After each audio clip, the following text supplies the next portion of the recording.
going on, cunnies? Fucking how are yous? How are ya? I was just listening to these tunes. They're really nice. Oh, that's a hot tea. Hot tea for the hot tea. Oh, not me. Alright. My bullshit aside, let's get going. So off cam, I played around with my P organ. No one's made that joke before. I'm the first. I upgraded my claws. We're going to give these a spin. Oh, hey mate, sorry. A small kitten. She peers around, curious about the hotel. Sounds about right. Yeah, I redid my P organ abilities, so I have 4 amulet slots now. I'm just coming back here to see how many gold coins we have. 2.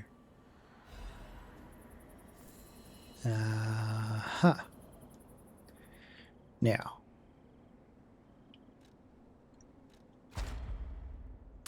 So I got rid of... Which one? I got rid of this perfect guard causes stiffness, because we already get stiff enough when we do a perfect guard.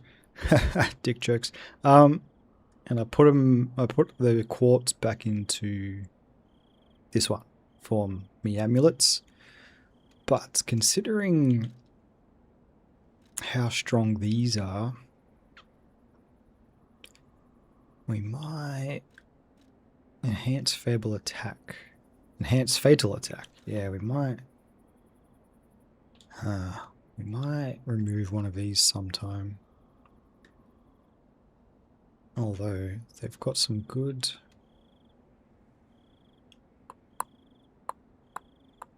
They do have some good shit going on. We'll see. We'll see how we go. So yeah. I don't think I did too much else.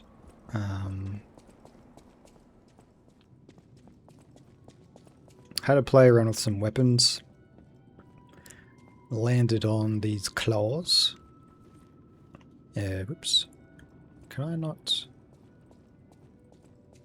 Oh, I can't repair in here. Fair enough. I did a bit of research. And I saw that... Ah, shit. Okay.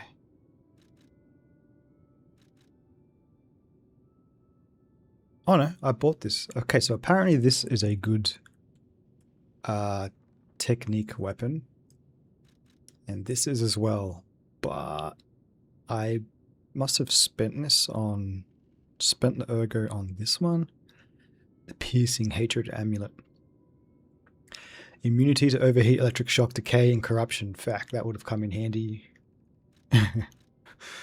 all the time. So yeah, I think we're okay for weapons for now. I also traded in some discs, some fat discs, and I bought the quartz. I bought this thing. And that's it for now. Yeah.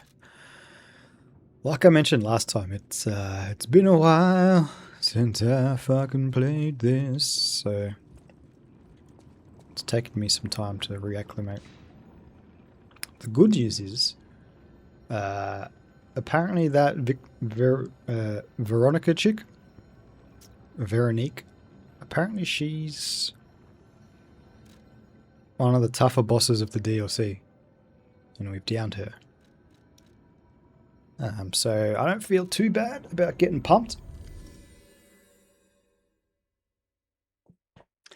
Don't feel too bad about getting what she slapped us around for 20 minutes.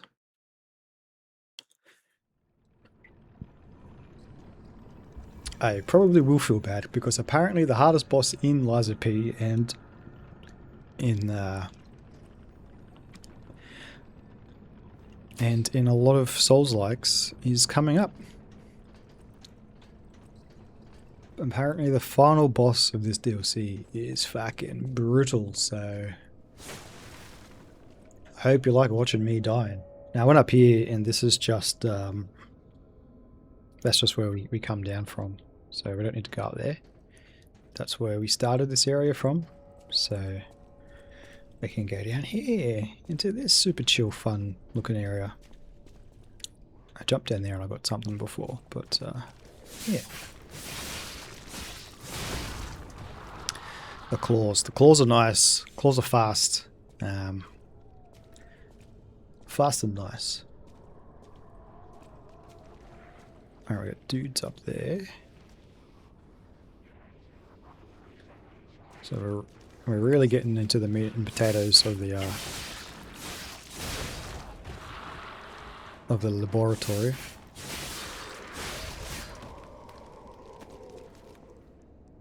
Okay, so what do these claws do? Let's have a look-see. I've fully upgraded them. They've got a really good slash. I think I can hit Fable Arts like 3 times and it'll go slashy, slashy, slashy. But the other one, what does the other one do? Temporarily enters a state of fury. In this state, all weapon attacks are enhanced. Yeah, that's from my second Fable Arts. The handle? Grindstone coating capsule. Interesting. Ew. So one mechanic that I've never engaged with, and if you've miraculously have watched me play this game from the start, first of all, thank you. What's wrong with you? Are you okay? No, thank you. You would have noticed that I've never engaged with a mechanic that allows you to change the weapon handle and the weapon blade. I just haven't got into it. I've liked the weapons that we got, so I'm just dipping my scotch. Oh fuck, where'd that go?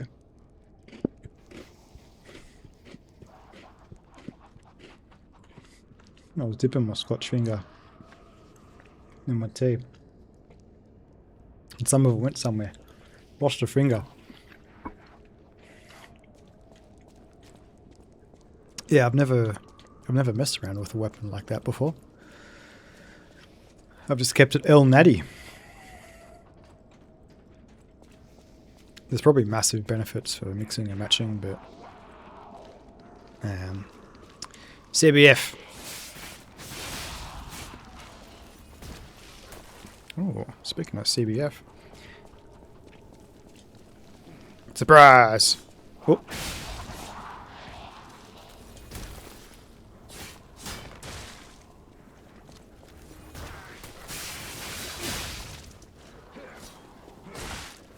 Oh.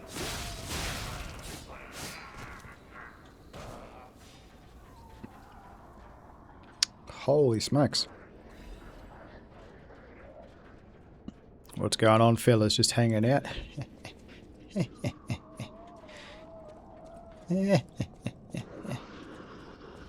Good one, man.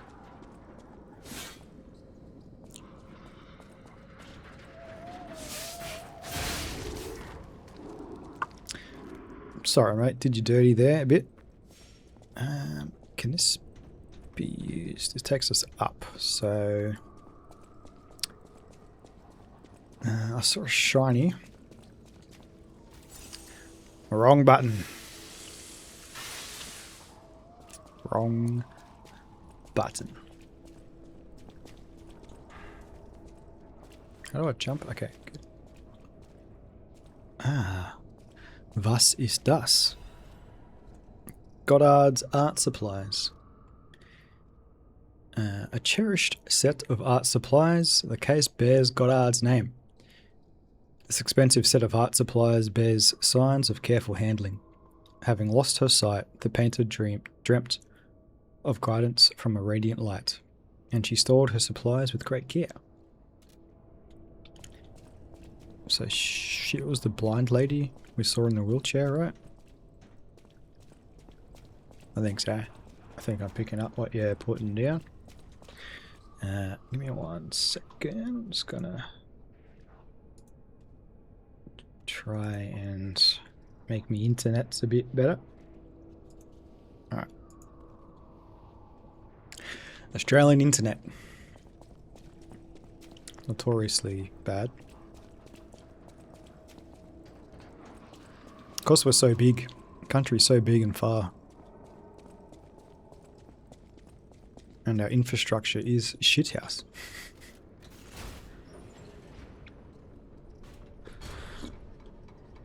It's like when they put in the infrastructure for our internet. They never thought internet would get better than dial-up.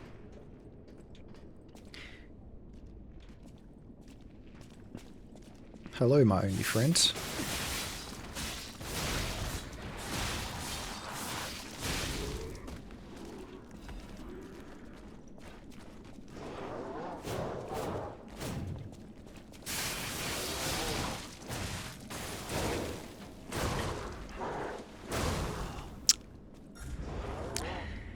Yeah, and just like that, face down, ass up. That's how I get fucked. When your character dies. Yeah. Yep. How much did we lose? 11,000. I'm getting close. Close to another level.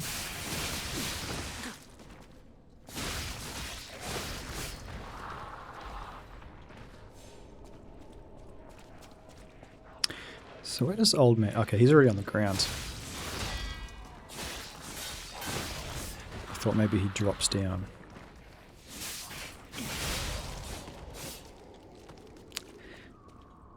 Oh, that's going to be a room and a half. For sure.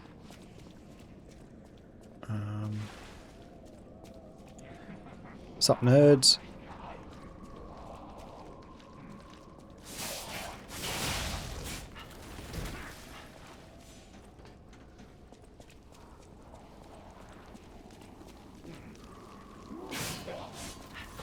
He's learning. Clever girl.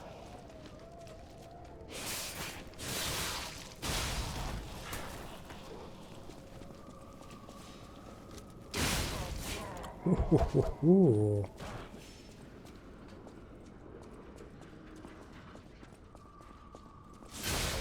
Yeah, you can get yours, buddy. You can get yours.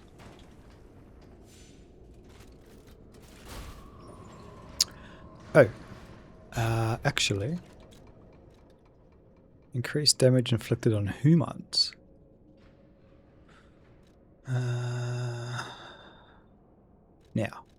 Do we have more humans here or more carcasses? Increase weapon damage attribute build up. Sleepy, my friend. Sorry. Got a finger stuck down my throat. Scotch finger. I had a nice day, man. Pretty chill day at work. I watched the UFC on my phone for a good deal of it, so that was fun. But yeah, it was nice, man. It's my last week of work at this place, so I'm taking it pretty Ella Husteezy, taking it pretty easy.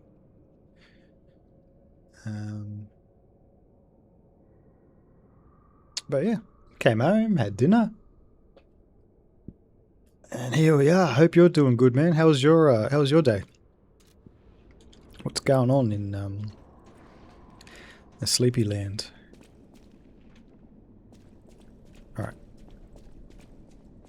Any scorpion in the sky?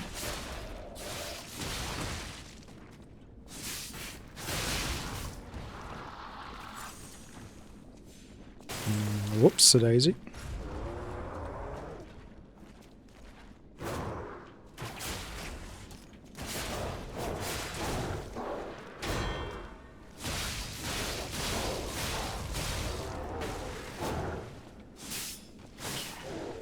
Dang it.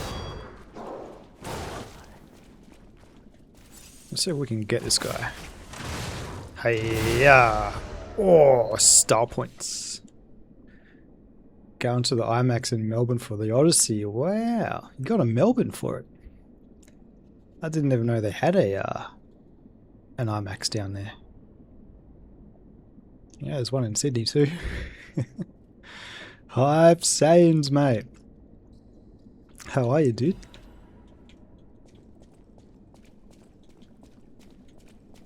What's been going on, Sains? Having a coffee, playing some Baldur's Gate.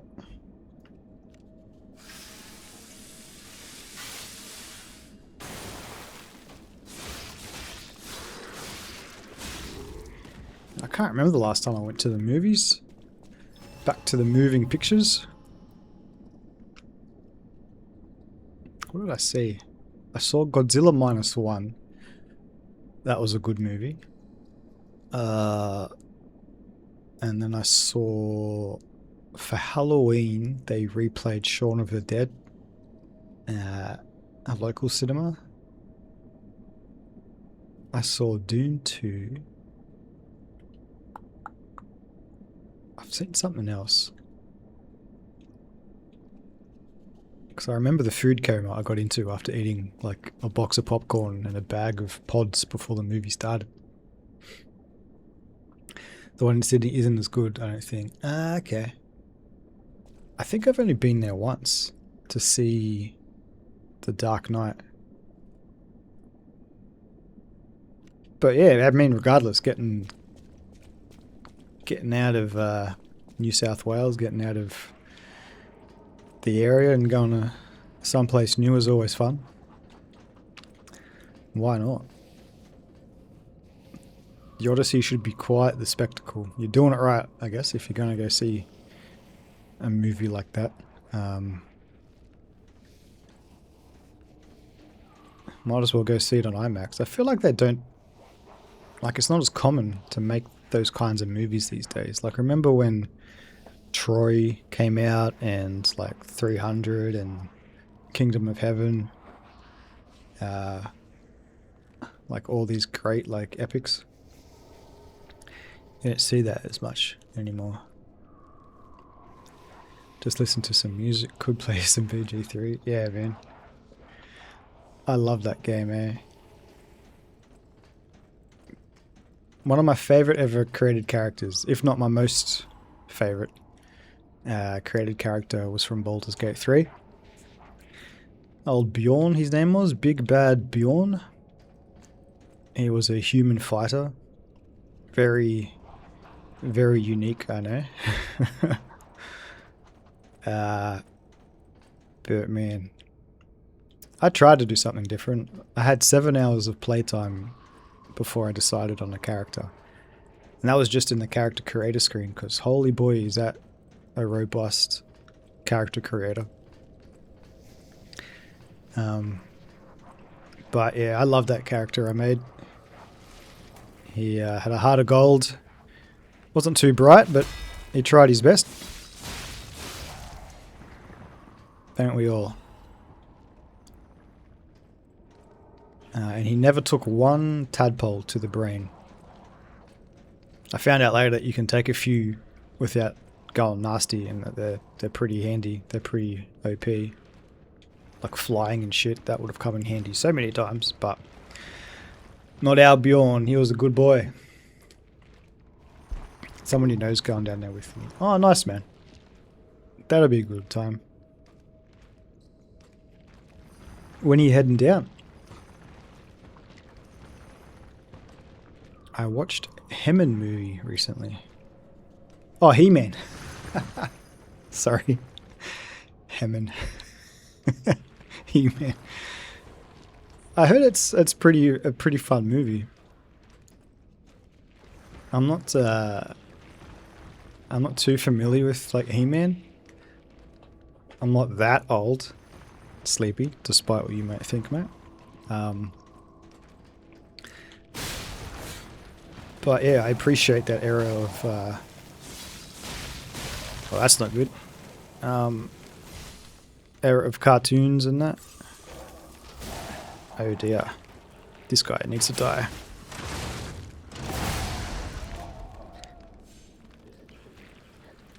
We are frozen. Okay. We're alright now. Only 70mm IMAX at theatre in the Southern Hemisphere. Yeah, nice, man. Have you been to Melbourne before?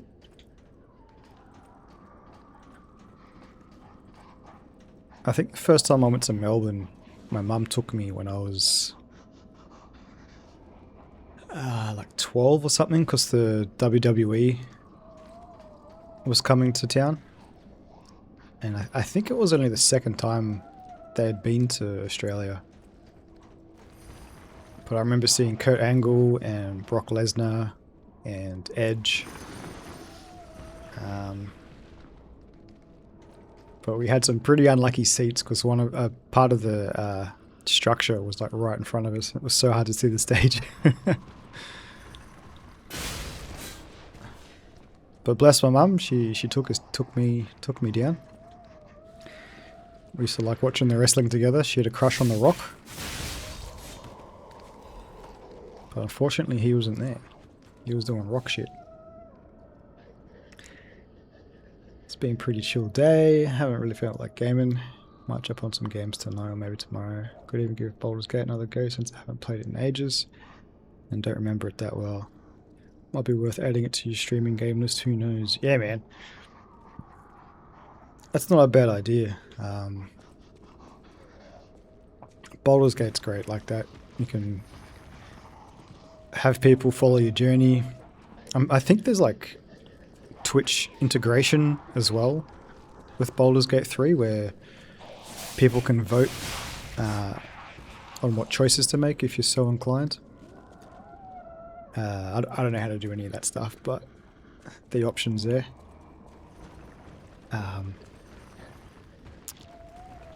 But yeah, my mate, he played a ton. Oh fuck, one of these guys. He played the first 2 acts of Baldur's Gate and then didn't play it for like a year. And coming back to Act 3, he was like, what is happening? How do I play this game? What was I supposed to be doing? So yeah, it can be quite challenging to get back into that game. Oh, shock. That did nothing to that guy. Alright. Ow, alright.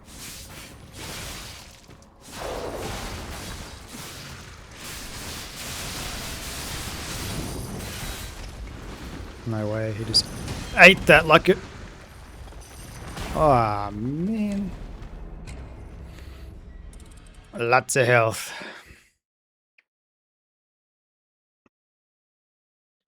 You never drove there on your own, yeah. But yeah. I've never been there on my own. Actually, I tell a lie. About 13 years ago, I bought tickets to a music festival that was sold out in Australia.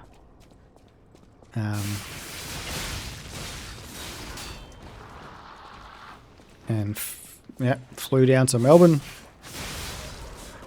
Went to a music festival by myself. And then back to the hotel, where I had a crazy headache because I was day drinking and in the sun all day. Probably had a wee touch of sunstroke.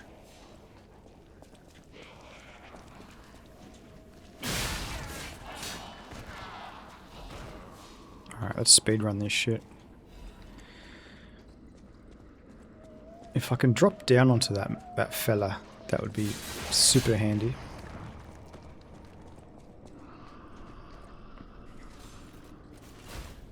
Do a barrel roll. Mate, that's all we do in this game is barrel rolls. Ah yeah, this room. Alright, let's try and do this quickly.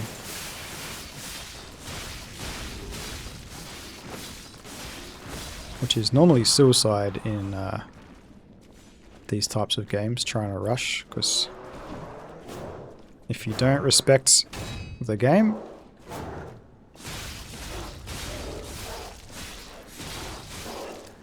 you will pay dearly. Wow, that did a lot of damage.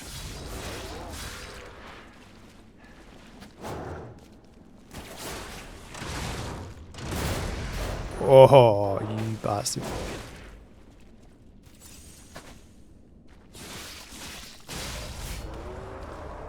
Okay. Come on, mate. Yeah, I know, you're big scary. There we go.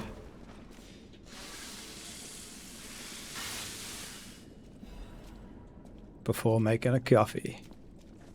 I'm there with you, mate. I got a cup of tea in my Ninja Turtles mug. I got some Scotch fingers here. I've never seen a Scotsman fingers in real life, but if they're anything to go off, like their biscuits, they must be pretty sweet. Haven't been to a music event in ages. Neither have I, man. Like, tell you what, back in the day, me and my friends would go to like, it's called Splendor in the Grass. Whoa, oh, fuck! Oh, hey, everybody. It's about... Okay, let's just try and get somewhere nice and safe. Aha, shortcut. I think our test subject is behind that door. Yep. We, Let's show this overseer who it's dealing with. we would go to three-day music festivals where we'd go camping and rough it out. The first one we went to, it rained for 3 days. We couldn't believe it. It was like, is this a stitch-up? Is this a joke? It was muddy and cold and wet and muddy and muddy. But it actually, after a couple of days of being covered in mud, you stop to care. You stop caring about what you look like or what else is going on. Like, you just embrace it. Everybody's in the same boat. Everybody's muddy. Everybody's wet. Now I go out for a lunch and I'm exhausted. I went to the Easter show with my mate and their kids, and the same friends who we used to go partying for 3-4 days at these festivals. We'd go out for a day to the Easter show and we'd be sitting on the grass while their 4- and 2-year-old are running circles around us. And we're thinking, it wasn't too long ago that we could do this shit, like dancing for multiple days. No, bad touch.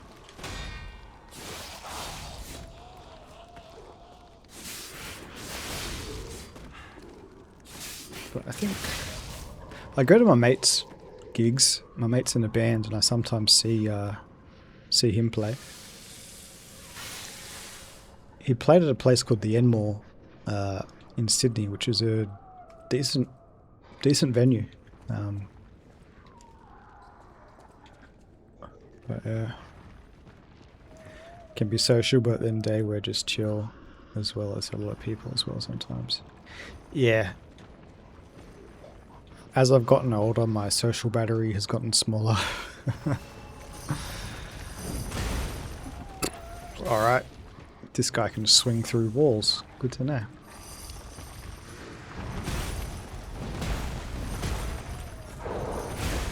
Oh, man.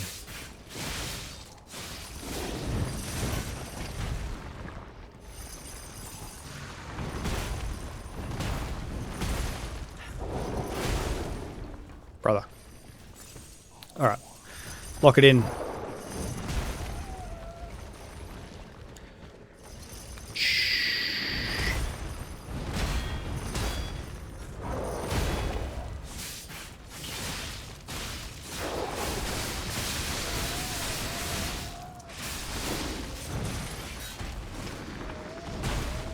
Man, I couldn't see that.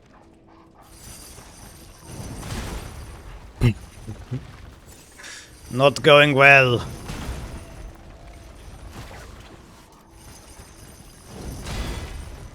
Can I get a stagger, my bro? You've got crazy stagger. And again.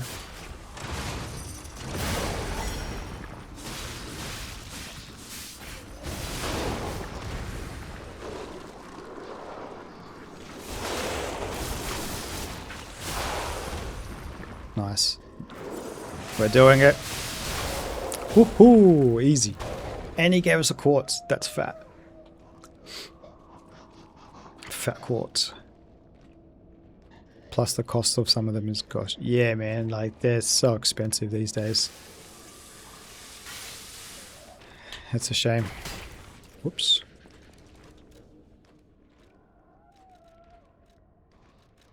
I'd much prefer just to, like, buy some tickets where I can sit down, have a good view, and enjoy the show.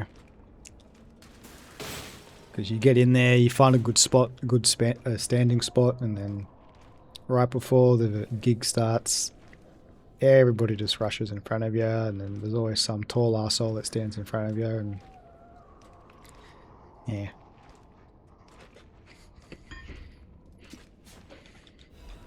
CBF these days.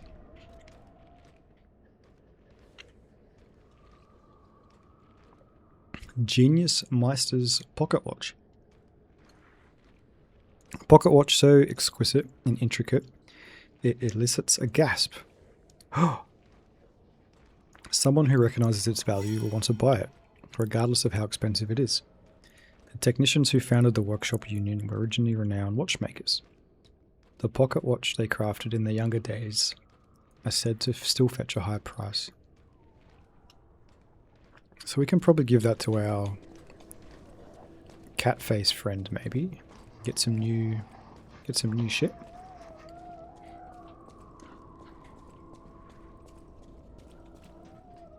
Okay, so that's where I fell down. We unlocked the shortcut.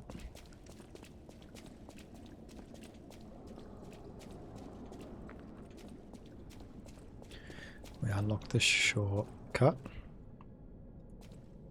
Okay,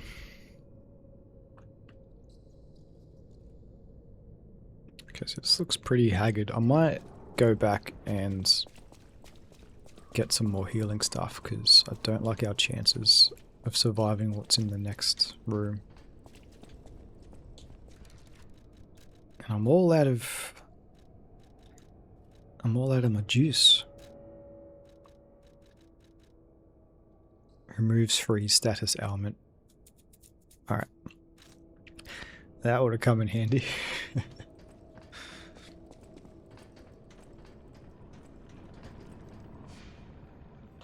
Do you have a favorite gig that you've been to, Saints? What kind of music were you going to see?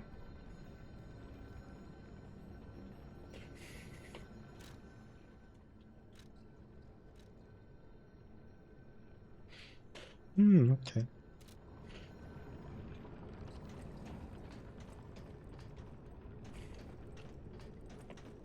I can take that box to that lady in the wheelchair.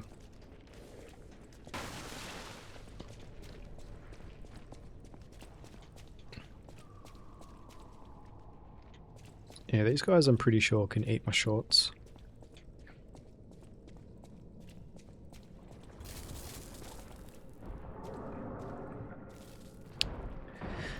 Well. This looks like I'm playing Silent Hill. Tony's playing Silent Hill at the moment. Shout out Tony.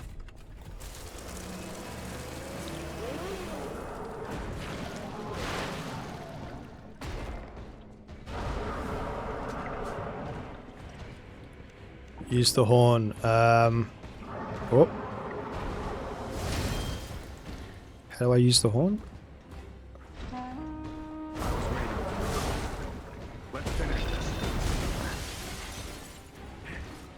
The riders of Rohan have arrived. Oh, it's a head in the jar. Aladora, go mate. I've never used the Phantom before, but I figured for plot reasons, let's do it.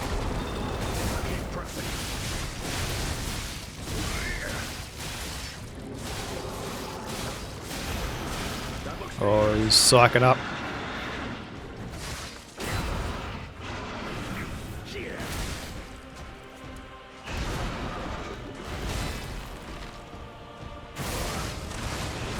Oh my god.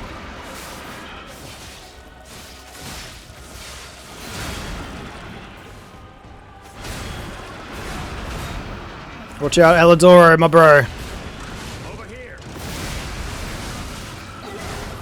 Now it's our turn. There we go. Do you like apples, brother?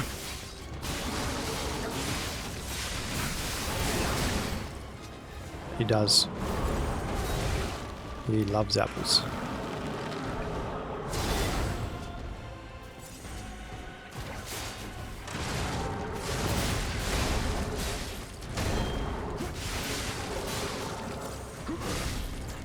Alright, let's try this.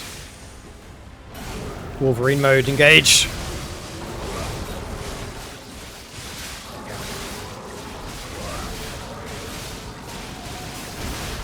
That looks dangerous. Yep.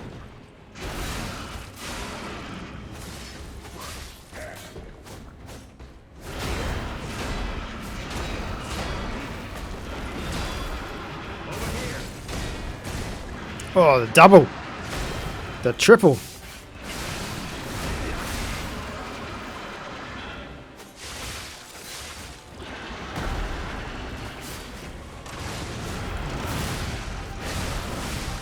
Booster Glaive saved me.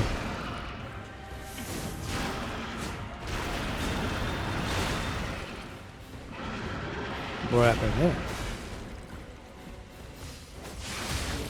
Now it's our turn. Sure is.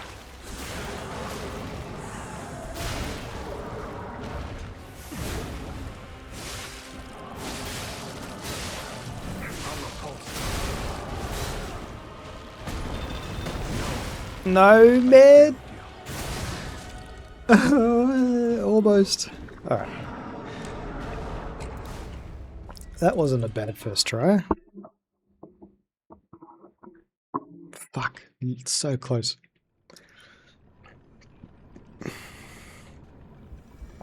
Close yet far. Drop me a line and tell me how the hell you are.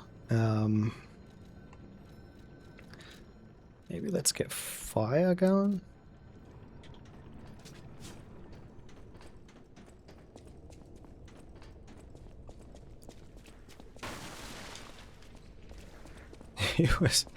He's cool. A fucking jar in the head. 24,000. That's one level up we got.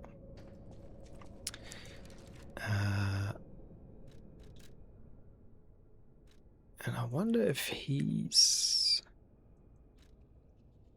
Would he be a carcass, do you think? Maybe. Increase critical attack. What else can we use here?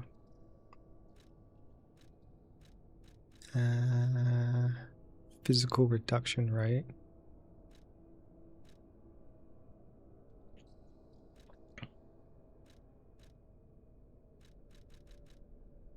Legion arm attack. Pump. That could be good.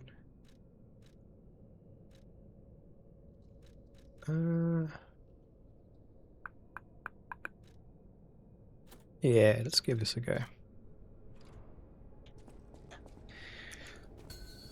That was alright. That was a good first attempt, I reckon. I was waiting for your call. Two-faced overseer. Finish this.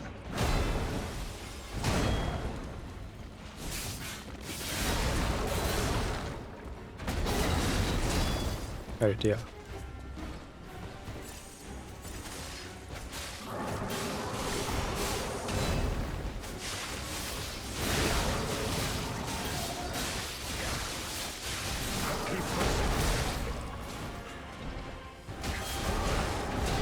Out. Jump it. Nice.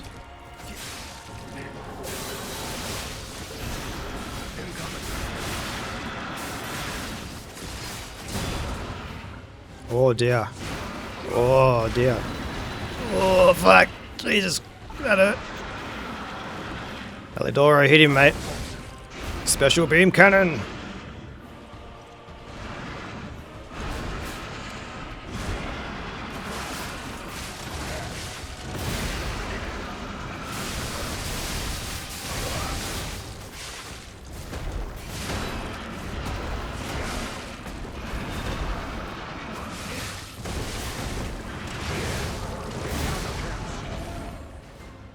Now's our chance.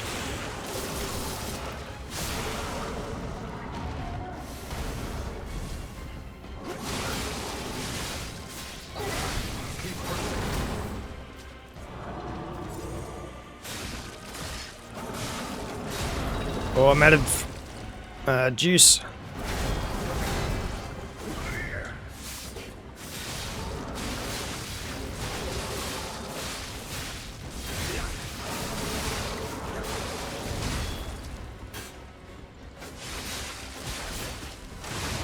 Oh, yeah, he's on fire. There we go, you bastard. That looks dangerous. Run away, run away.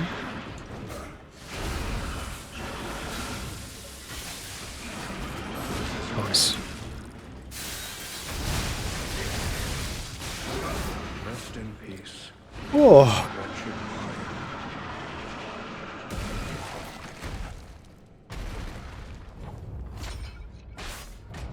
I got the heart pumping.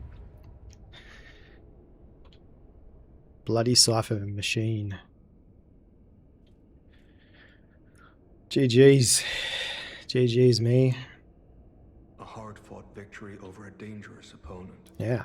But we have granted its soul eternal rest.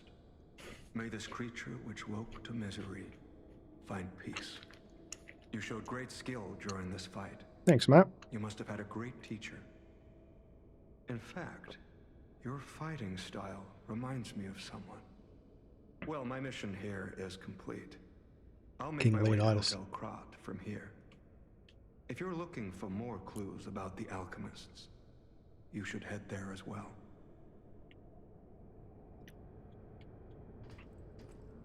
Right on.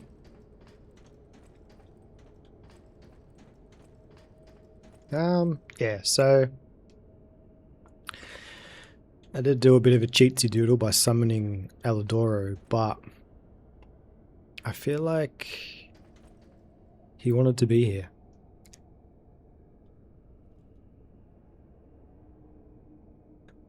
Like they gave us a trumpet to blow.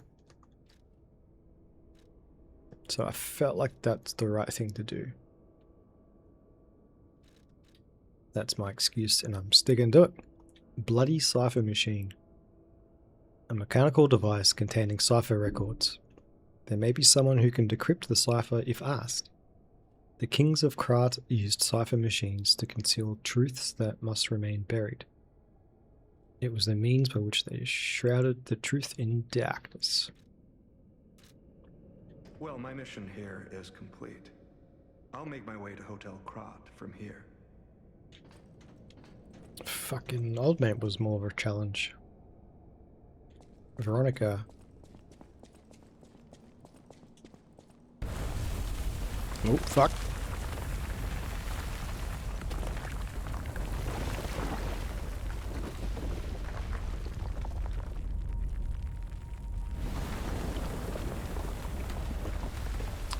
Aurora Borealis.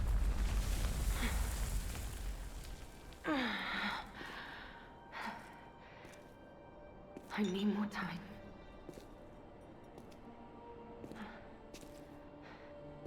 I'm coming, Romeo. I swear I won't be late. Not again. Not like I was with Carlo. So that's us. We are Carlo. Or we have Carlo's soul? Or something? Can I fall off that? Almost definitely. What's going on down there? Yeah, right. Cipher machine record stored in the device. Record stored in the device can be decrypted by the tracker. Alright.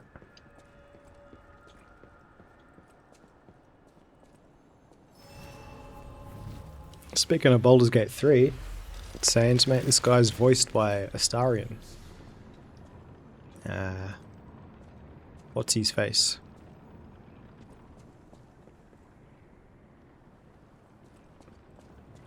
Hello. Well, if it isn't the lad who stalks the legendary stalker. It's just I didn't see Astarion. you there. Are you hurt anywhere? No, you're not. So very glad to know you are unharmed, my good fellow. Like me, surely you've heard of the tragedy of the Zelator underground facility. Such a loss. And Veronique, to think she met such a horrible end. It rends my very heart in two. We disagreed on nearly everything, but there was respect. And on her part, greatness. I must know. Did she say anything to you before she died?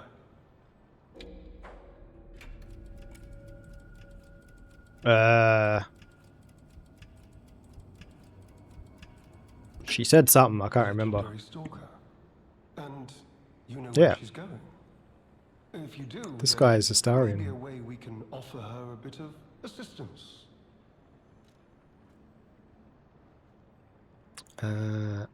The Rose Estate. Ah, you are perhaps seeking the Alchemist tram. There was Yes. a tram here once, a long time ago, but it was deep underground. Deeper than here. You can keep looking for it, but that tram to the Rose Estate's been out Just of beat a boss commission for too, ages. Sains. We beat him second I try. would assume Veronique's vanguard took it down for permanent maintenance. But you might yet be in luck. If It was you're a looking for a pretty route to cool sea, fight. take this. This key was given to me by an alchemist before he expired. He claimed it opened a secret passage to the coast. You can get more use from that key than I. Just past the ruins of the tram station, you'll see an entrance. Not sure why I held on to it. I just had a feeling it could be useful to someone. Thank you for the key, mate. This is alchemist territory. One might say this place is where all the ergo we use comes from. But the alchemists found something else underground. Something so dangerous, most of them fled. They'd say, retreated. Only mining puppets left in there now, still working away. But that doesn't make it safe. Puppets. Let caution be your watchword. Me? I had some things to look into, investigating this and that. As it happened, I took a rather pointless detour. But I'm still doing my best, trying to, do something good. Veronique was my rival. But was she a hero? Yes. And did seeing her lead me to self-reflection? Yes, it did. And as I reflected, I've learned I simply do not have the courage for, self-sacrifice. I'm no hero. There is no greatness within this coward's body. It seems I'm really nothing like her. There's no sacrifice. Just a single word. Oh, I've only heard rumors. I certainly haven't seen it in person. I've heard alchemists found it sealed away in the ruins deeper underground.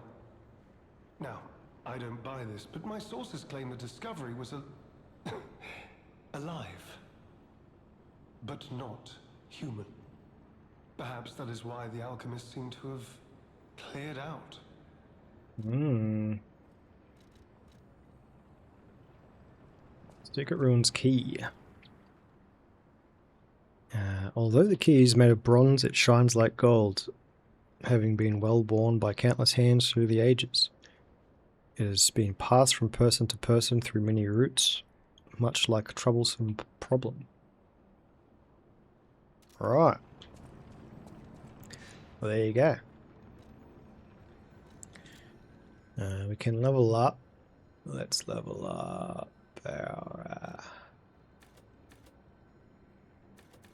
Man, that's brutal. Stamina goes up by such a small amount. Can't go wrong with more health, right?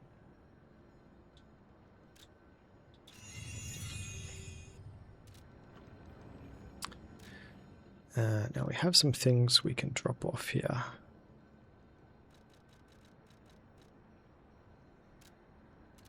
Actually, let's keep the blood pumping. Let's keep on rolling. We might change our amulets. He mentioned that there's puppets down here, so maybe we need a puppet amulet.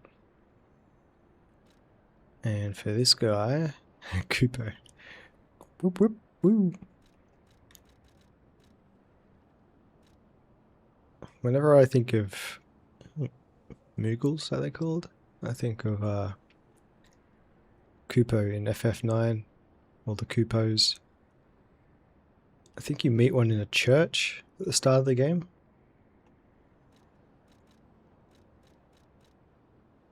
But yeah, I loved Final Fantasy IX. That was the first one that I played and sunk my teeth into.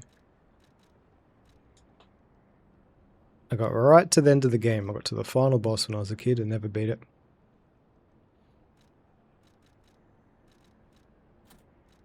I've since gone back and beaten it, but yeah, didn't actually know how close I was to beating it back then.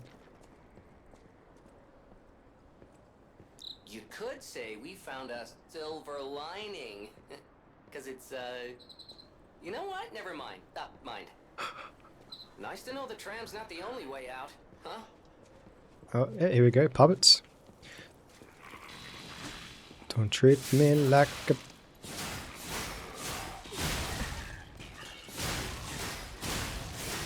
puppet on a string.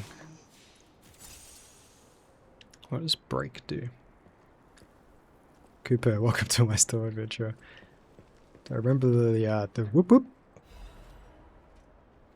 That's right, because when you save the game, they get out their books and then float on down. It's time to save, Cooper.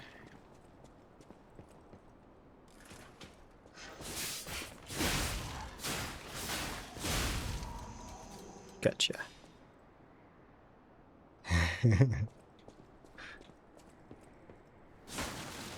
Yeah. Alright, so what are we dealing with here?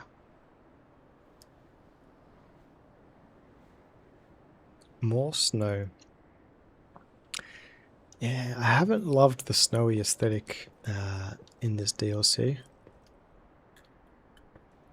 I didn't have that good of a time playing through the zoo.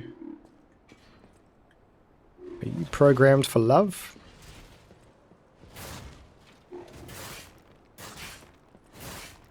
Doesn't look like it.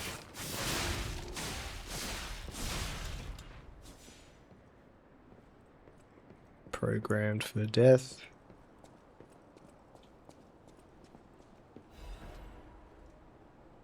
Do Moogles make much of an appearance in other Final Fantasies? Like that? I don't remember them being in 7. I don't remember them being in 10.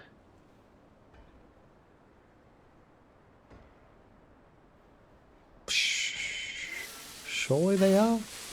Because they're almost like a mascot of Final Fantasy, right? More so than chocobos or black mages, I guess.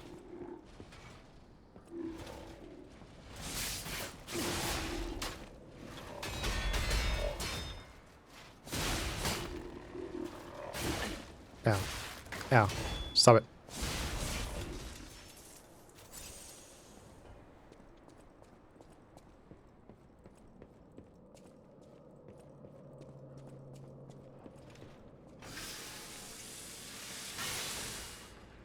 Okay, we're going down into the mines.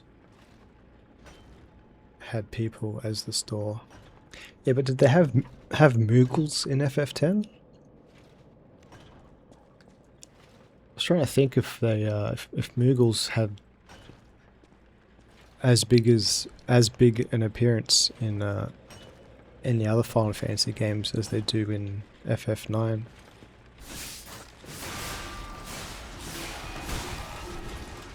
Well, that's not good.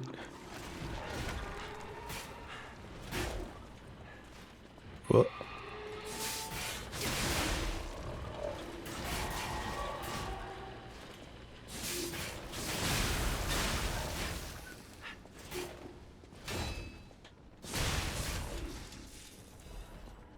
I can't remember Moogles. Look at this little fella. What are you about?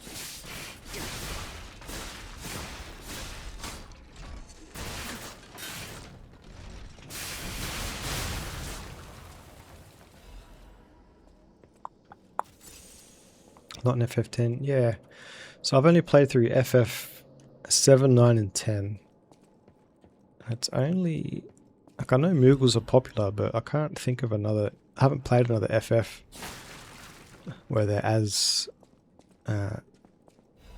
where they show up as much in one.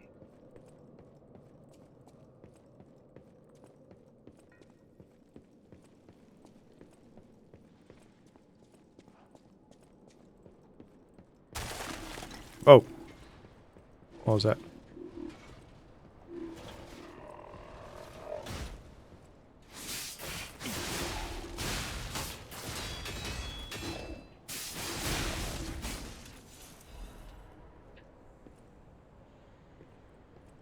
Okay, here we go. FF6, 8, and 5 has Moogle Village. All the FFs I haven't played. Yeah, I feel like I remember seeing Moogles even being able to join your party in some of the older FF games. Like, I can picture the old battle sprites of a Moogle. Might be FF5.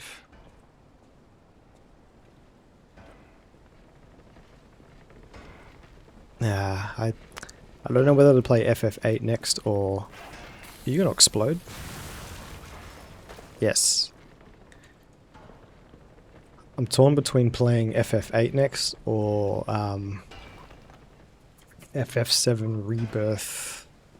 Sorry, FF7 Remake and then Rebirth because Revelations is coming out.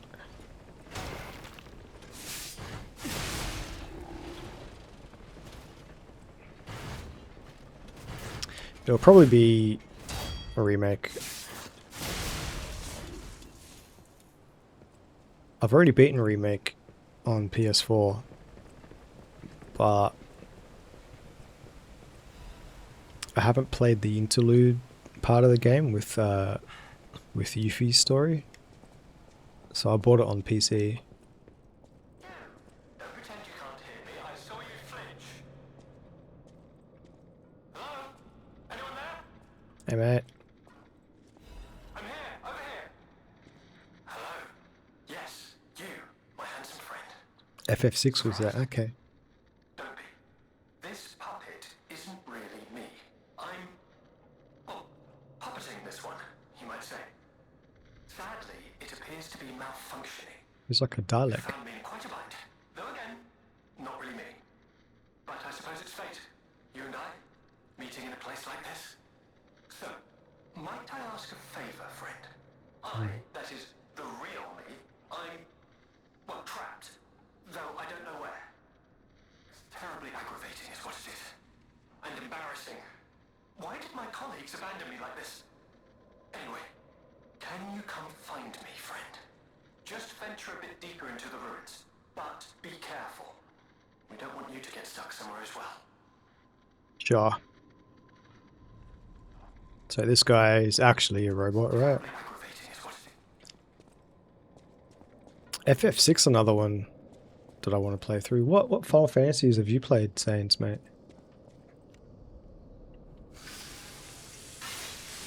I've heard FF6 is one of the greats, as well as Tactics.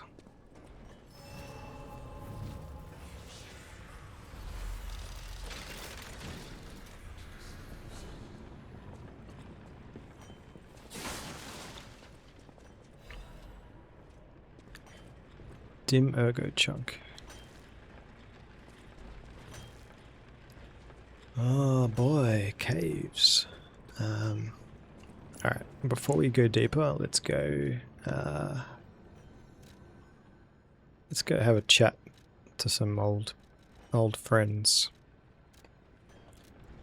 One of them is literally old.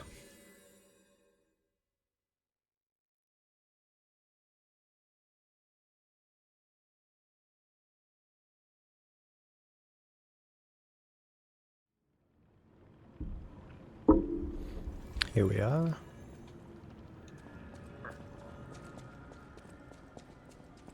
Those steps.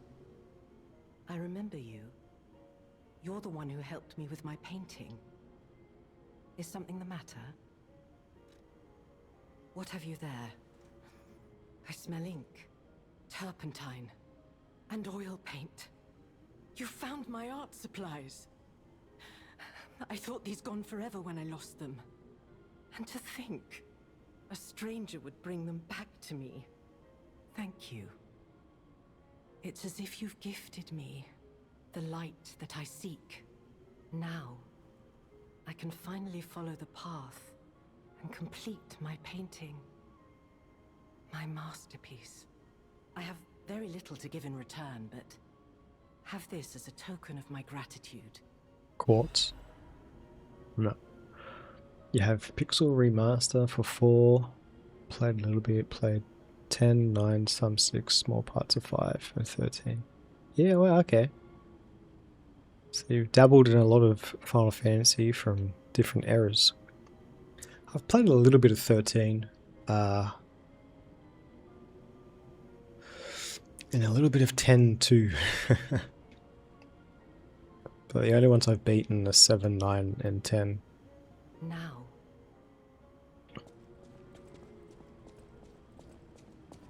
I loved them all.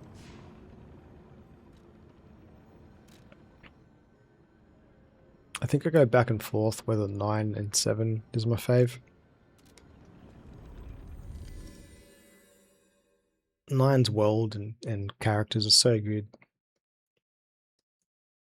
Vivi, Steiner, Zidane.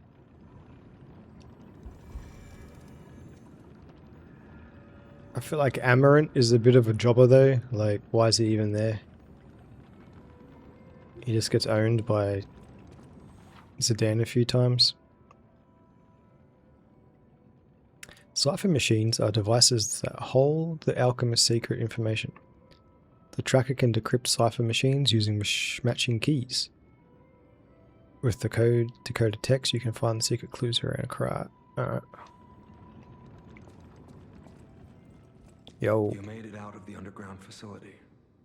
I'm glad you're okay.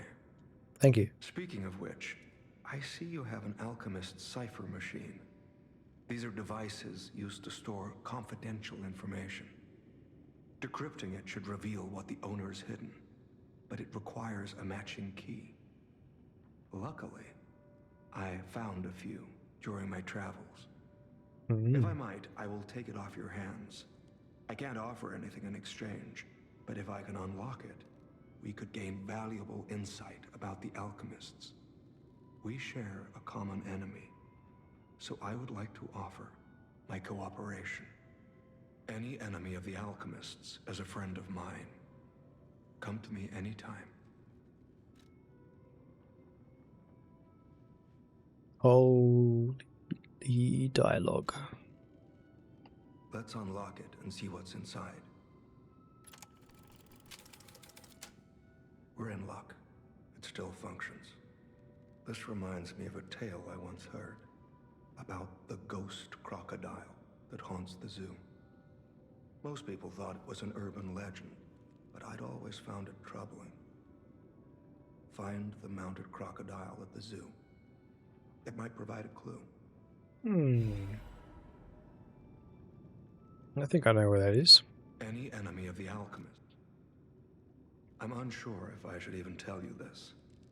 Leia suffers from the petrification disease. She hides it from the world, but she can't fool me.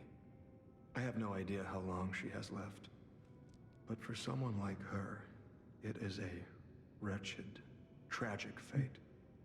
There's very little to be done to help her. It is frustrating. Yeah. Since Leia and I are not strangers to one another, I have been seeking a cure, but so far to no avail. The official statement is that the alchemists are developing a cure, but I would be wary of any help they offered. Perhaps a true cure will be found someday, but there is nothing we can do for her right now. I gave Leia painkillers that help her endure the worst of the disease. Regardless, it must be difficult. Please help her by fighting at her side. In this moment, what she needs is an ally. Have you seen what's behind the hotel? Another tree that bears gold coin fruit. I believe the alchemists are attempting to reproduce this tree. Perhaps, I hope anyway, this tree is linked to the cure. So those gold coin trees are made from listeners, and listeners are what Sophia was in the main game. I did some investigating on my own. As I suspected, Romeo's disappearance is linked to Leia's history. Perhaps you Leia. don't know. Long ago, Leia neutralized an infamous killer puppet. This act may be part of its revenge. At the moment, we know nothing of this puppet's whereabouts. That is what troubles me most. Look into the name, Arlecchino. I worry about Leia. This may be a fight she cannot face alone. If you can, please lend her your strength. Sure. So we're having another team up boss fight. Let's go suss out the gold coin tree, because we need these gold coin fruits. Yeah, gold coins for respecking and shit. There we go.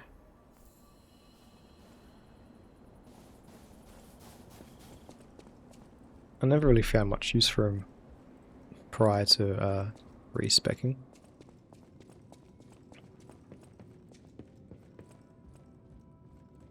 Oh, and we have a quartz.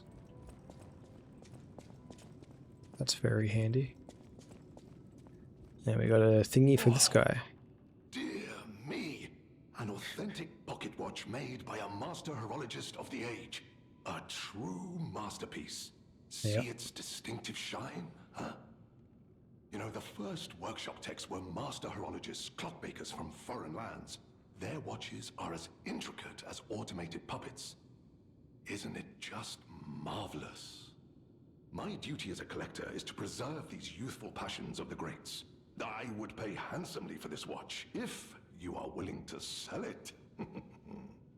Sure.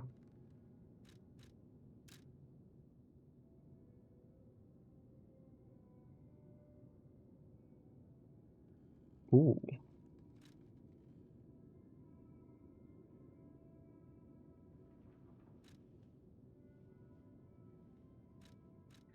Ah. That's it? Only 15 Gs? Can only be sold. Let's keep it for now. Lamacchio?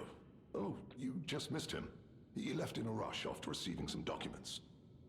As the leader of the bastards, he is a busy fellow, you know. The legendary backbreaker, you mean? All I know is that she is far too rough on ordinary citizens when... Oh, my back still aches. Okay. Well met. Yeah, let's sell this thing.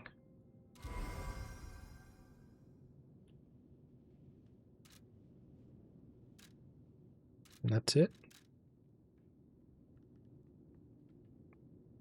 We don't have any discs. Okay, well. We did that.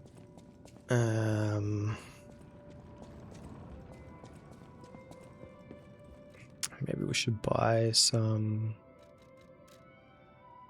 more thingies. Let's level up and then use our remaining ergo to buy some shit. Sounds like a plan. Oh, we're so close though. Can I sell shit here? No. How much do I need? Like 2,000?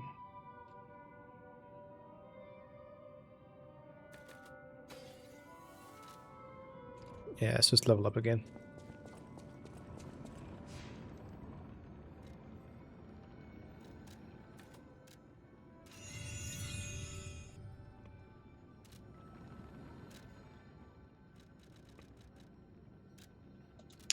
Yeah, I think I know where this picture is.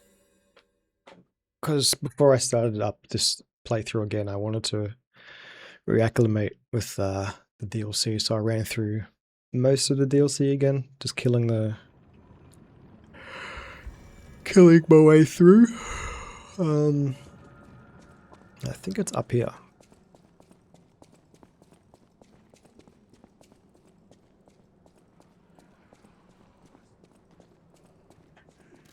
Target neutralized. Yeah. Oh, you bastard. There's nothing sacred here, guys. You can't respect the pause screen.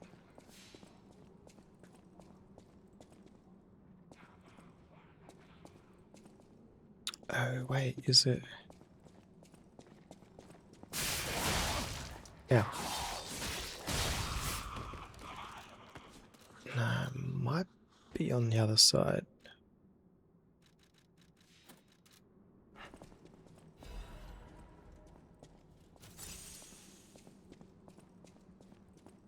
Yeah, might be.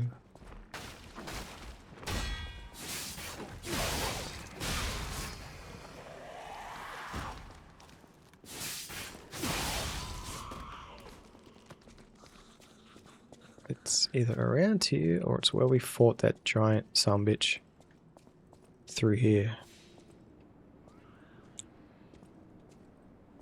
Where are these monkeys at?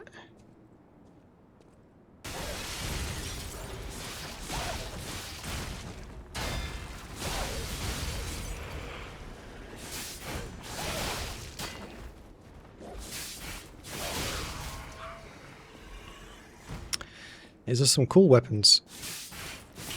Part of why I like the booster glaive is the mobility, and these claws seem to have it as well. Crocodile. Down here.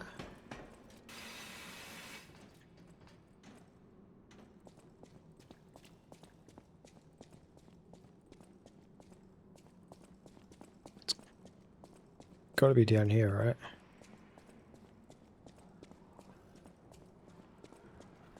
No.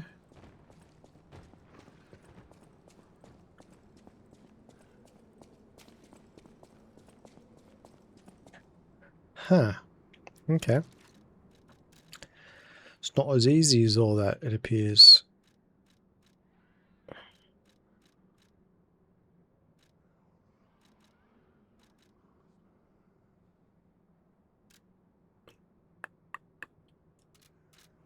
Maybe it's the other side?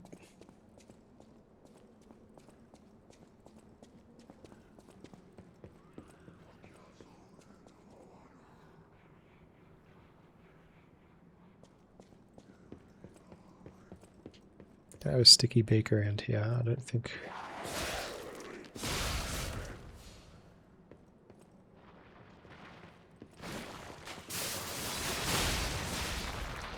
I remember seeing it somewhere. It's called Rex. Crocodile's called Rex, but where is Rex?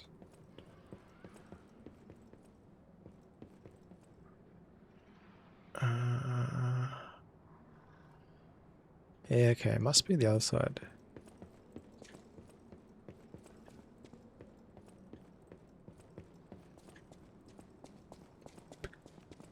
Yeah, because I didn't go too far in here.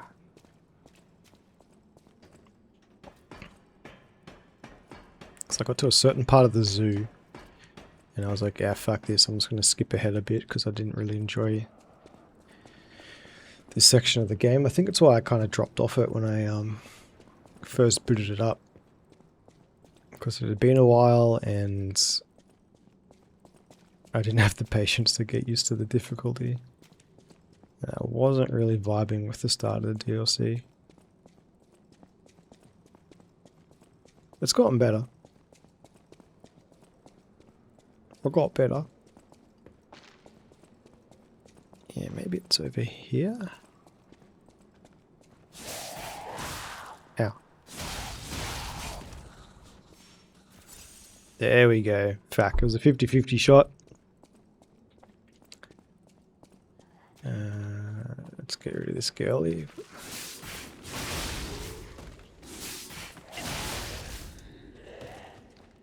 Nice.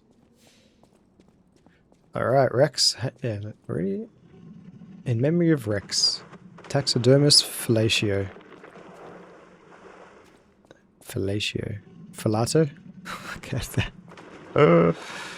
that makes more sense. Push the button. Ah! Confession.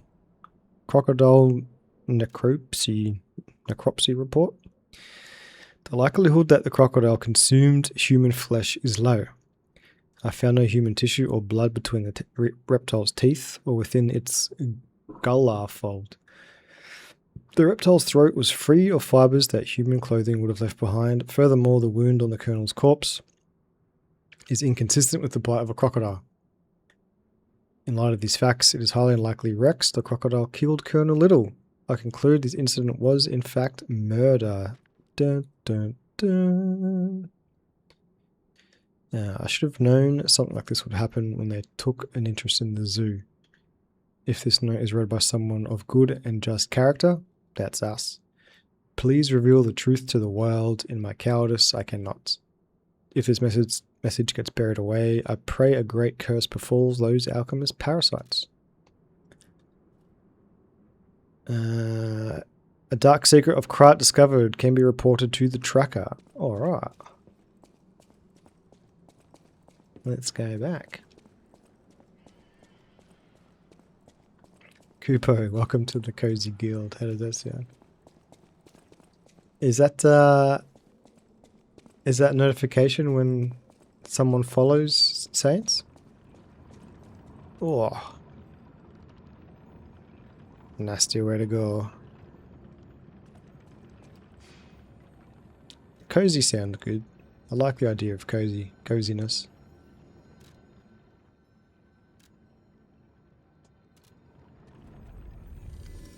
Even flow. I've been flirting with the idea of doing some cozy streams, maybe playing Undertale or more Fear and Hunger. I mean, Fear and Hunger's got some pretty horrible subject matter, but it's like a cozy, horrible game. Any enemy of the alchemists is a friend of mine. You investigated the mounted crocodile. So, Colonel Little was murdered. Most likely the taxidermist as well.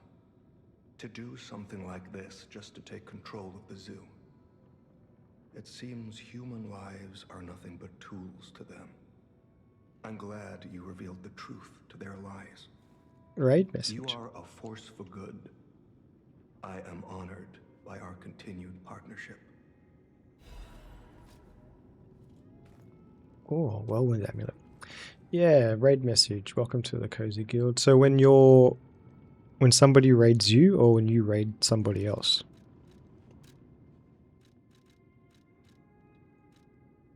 Temporarily increases physical damage inflicted when a dodge is successful. Bruh. All I do is dodge. Let's go. Oh, yeah. Hey, buddy. A small kitten. She peers around, curious about everything in the hotel. I guess it's when you get raided, right? Yeah, that makes more sense.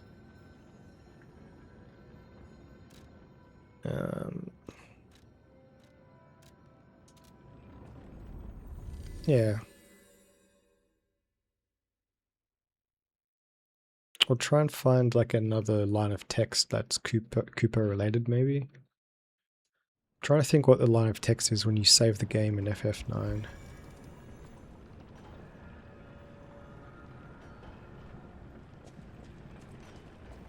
It's a good idea though. I like that you're workshopping things for your channel too, mate.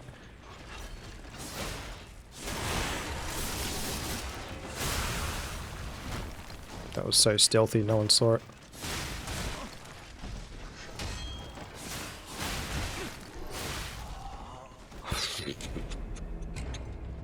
Oh, when I'm rated doing Streamlab settings. Good to have Apple doing insights. Yeah, I think having something when you get rated is definitely definitely worthwhile. I mean, I don't have anything yet, but it's a good idea. Have something automated pop up. What the fuck was that? Alright, let's heal. Ah, you bastards. What the fuck? Can everybody just chill? Everyone chill. Chill out. As you.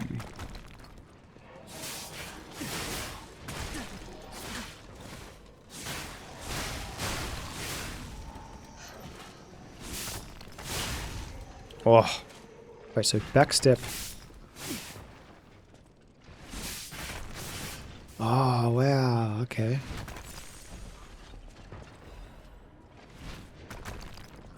You could also have like an alert of a Kupo pop up.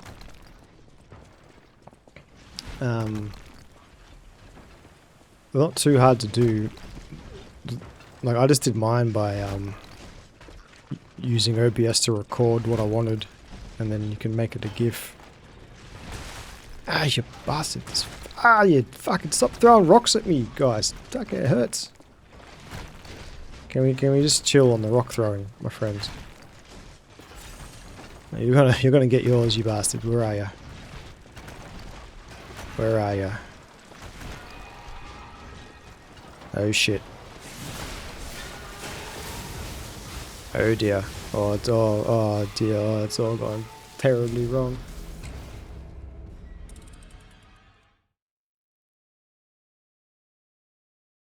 Yeah. I wish I was more creative. A friend of mine has more creativity in his little toe than my whole body.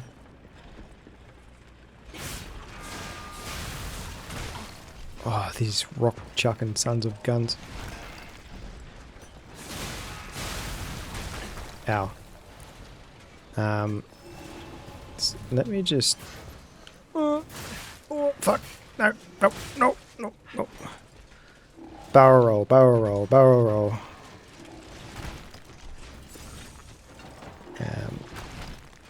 Oh my gosh.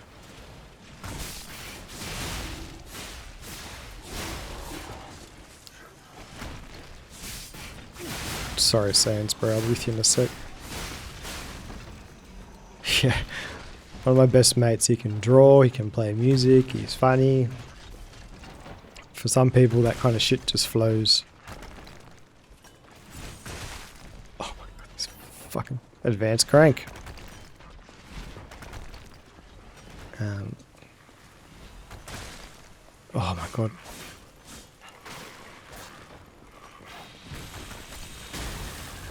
Oof.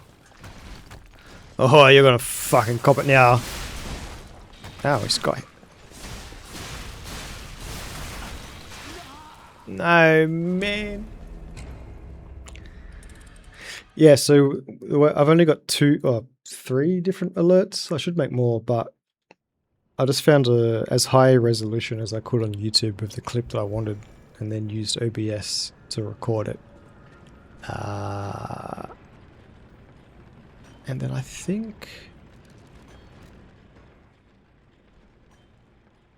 because you have to record the video... Yeah, I had to upload the video and the audio as two separate files. I think... I'll have a look how I did it. And then I think I had to use Canva to make it a GIF. Although you might not need to.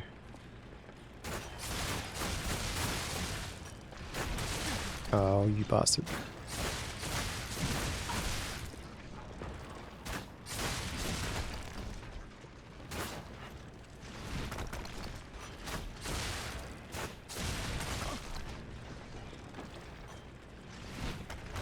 It's coming, bro. You can't deny.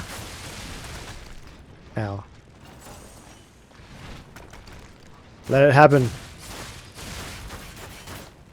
Thank God. One rock throwing bastard down.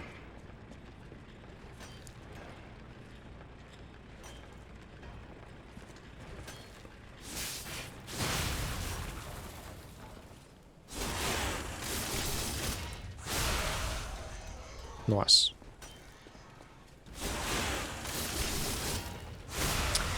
Yeah, I think that's how I did it. Used OBS just to record some stuff.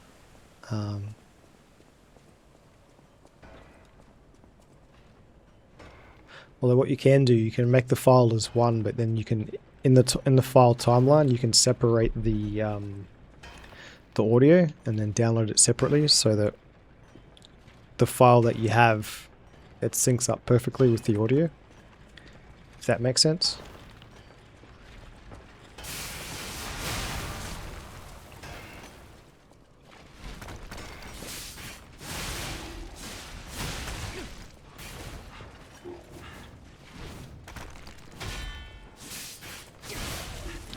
Yeah, I think I used OBS to record it, and then I'd put that clip into Microsoft Clipchamp, which is like a free video editor.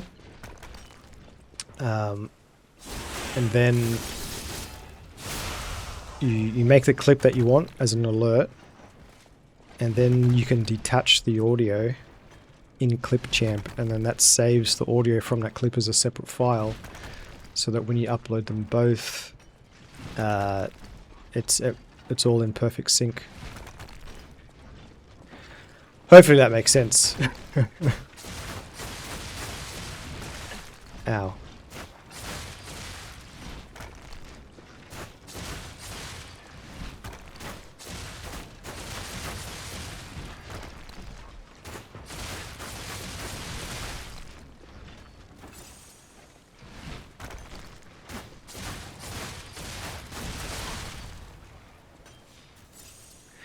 It was messy, it was rough, but it's done.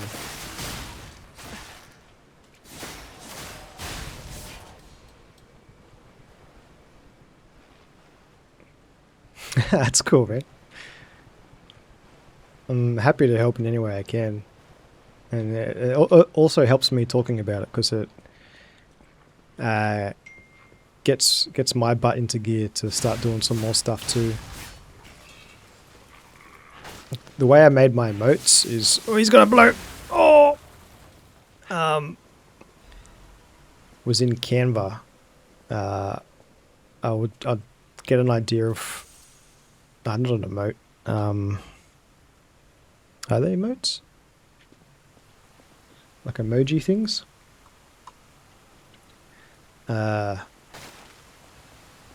I'd get the image and then use the background remover.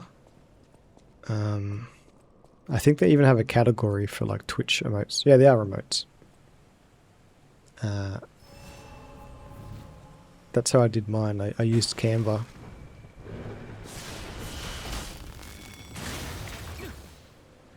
Can things just stop blowing up, please? Can we just have a good time together? Stop blowing holes in my ship. But yeah, man, if you have a battle of ranged, yeah. I'm too impatient to stop shooting arrows and I keep getting rocks to the head. Thank God, shortcut. But yeah, I'm not the most well versed in all things Switch, but if there's anything you notice that I've done and I can help you out in any way, just don't hesitate to reach out, dude. Ow. Ow.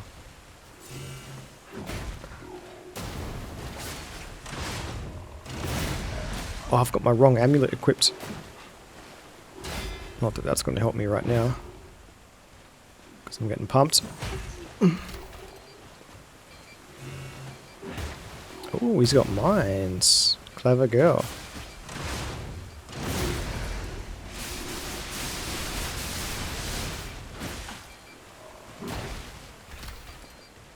Okay.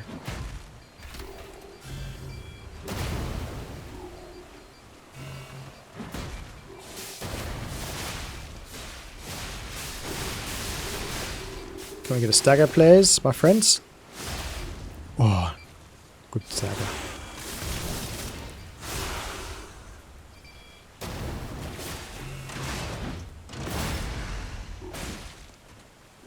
No, please. I don't want to do this again. Let it happen.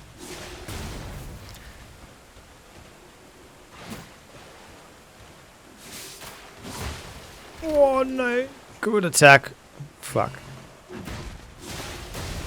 Ah, man. That's okay. I opened up the shortcut. We're right there. We are right there.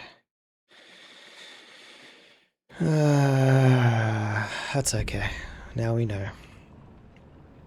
Yeah, I've heard Canva is used a bit. Yeah, if I got time, I can, like, I'm not sure if you upload anything to YouTube. I'm not sure if I followed you on YouTube. But if you use, yeah, I'll show, I'm probably going to end this soon, but I can show you how I do my thumbnails as well. I use Canva for my thumbnails.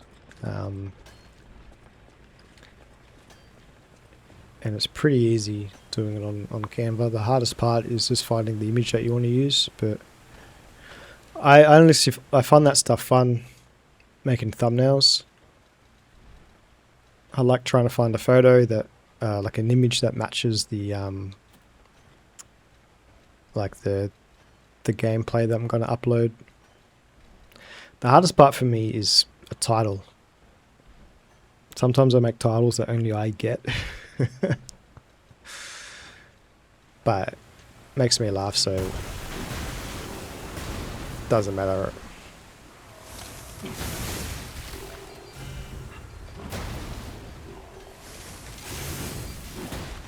We're going back to Old Faithful Booster Glaive. Just for a sec.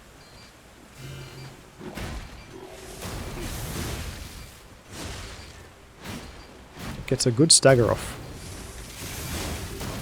Ow.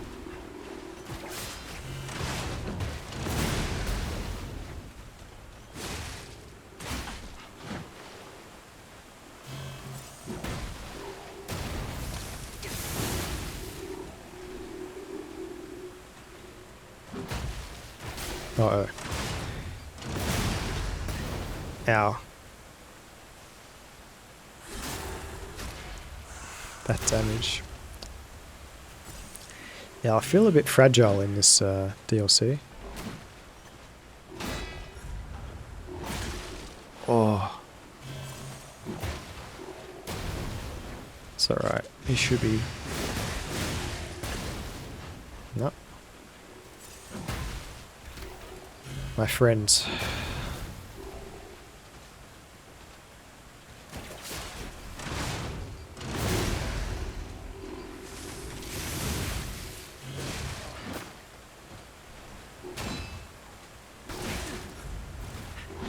Oh my god, that was death if that hit me. Where are these mines?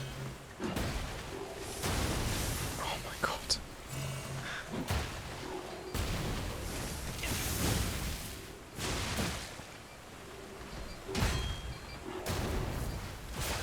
See you later. There we go. There we got him.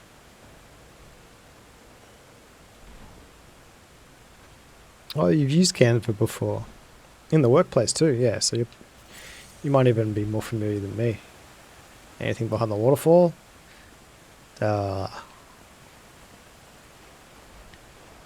naming stuff change. Be something that have in D&D.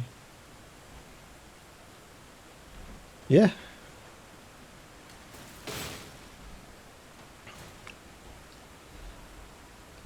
Genius Legion plug. Oh, we can craft a new arm. That's cool.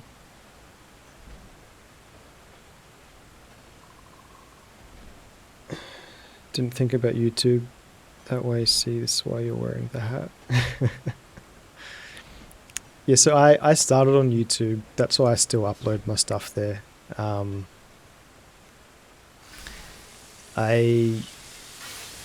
played through. I think we checked out my YouTube channel one time. You and Sleepy were in on the stream, and I was going through my YouTube channel. But I started on YouTube, just doing Let's Play series by myself. Oh,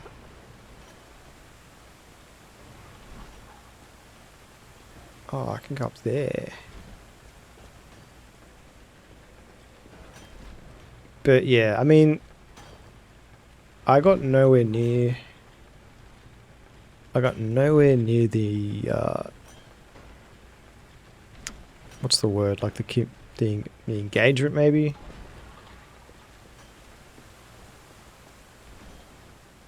On YouTube is what I do on Twitch. But yeah, I think it was beneficial for me because it got me used to talking alone to myself. And some nights it can be just you and like a stream bot in there. Oh, hey. Chucker, eh? Tony. How are you, mate? Thank you for the raid. We're just Sane's and I just having a chat about all things Canva and all things stream elements. How are you, bro? Thank you for the raid. Want to raid again just to see it? I appreciate that, man. How was Silent Hill 2? You were in the hospital, right? From memory, the elevator quiz is in the hospital.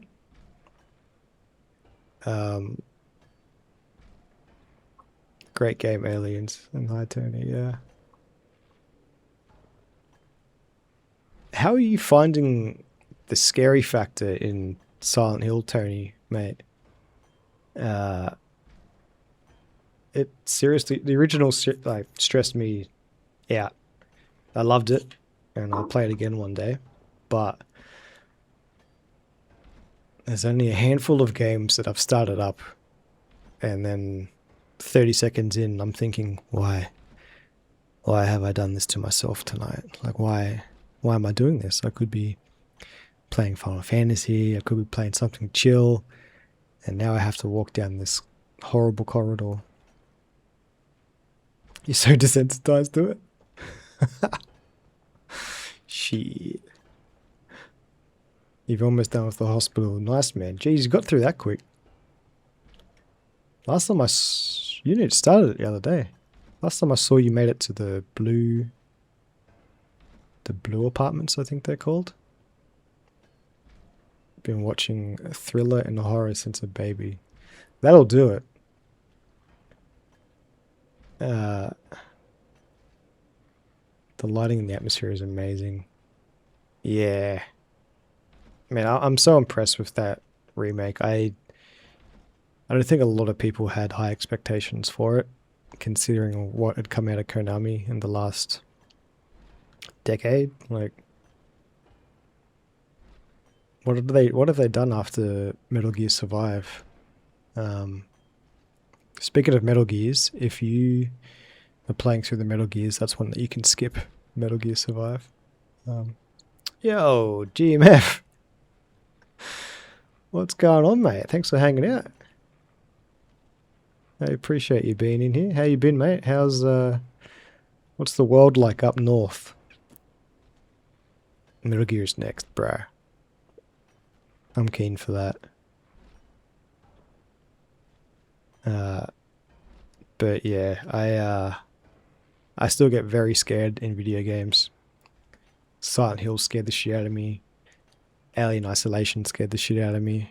But the thing I do appreciate with Silent Hill is if your radio doesn't have static, you're relatively safe from enemies. You're ill, but alive. Sorry to hear you crook, dude. But I'm glad you're alive.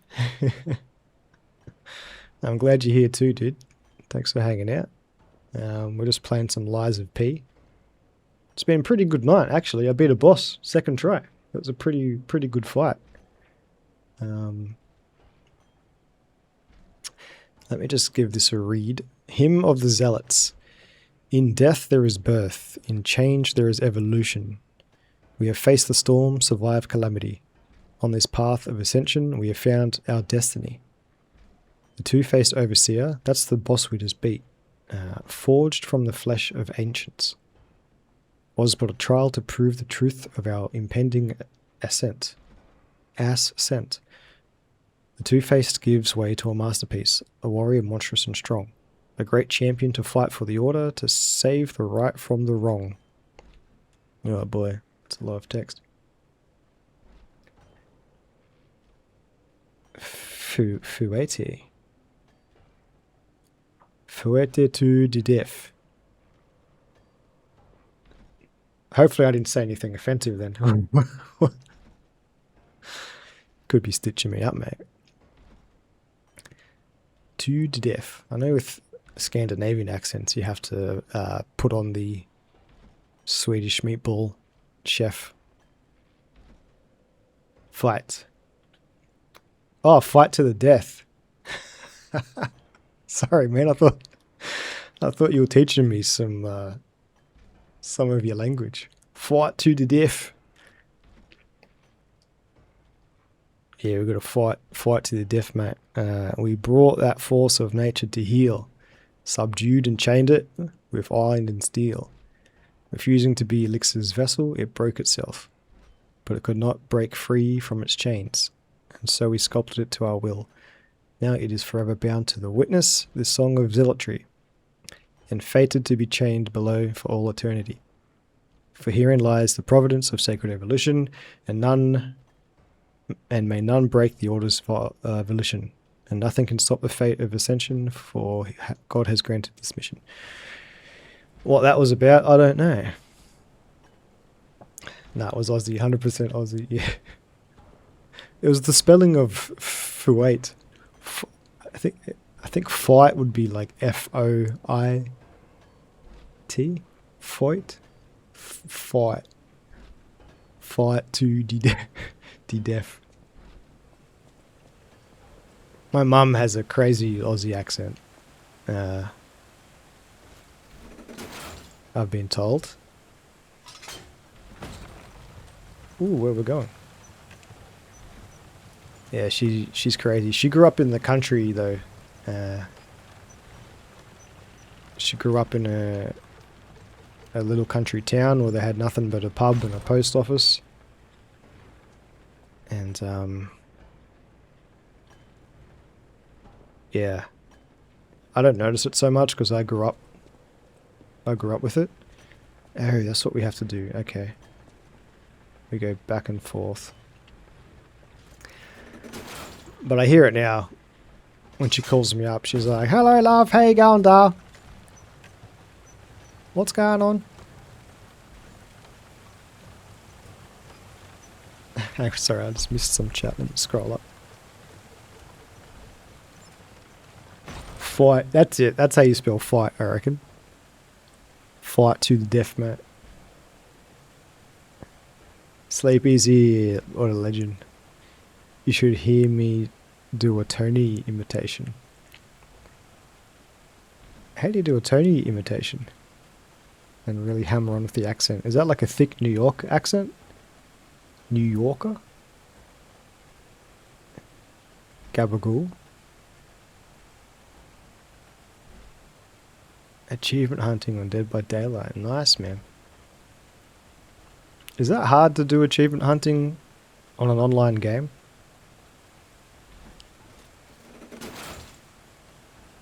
I guess it depends if you have to rely upon your teammates or not. Alright. I think we just want to jump off this thing, right? Hey, yeah. We did it. And now we're getting rocks thrown at us for our troubles. These fucking rock throwing bastards. Leave me alone. Oh.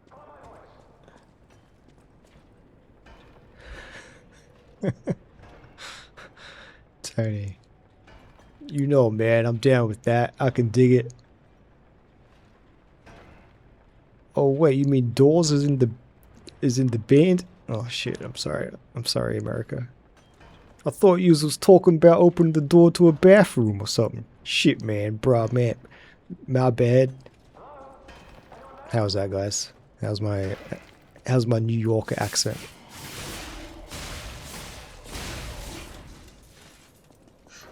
How many gabagools is that worth?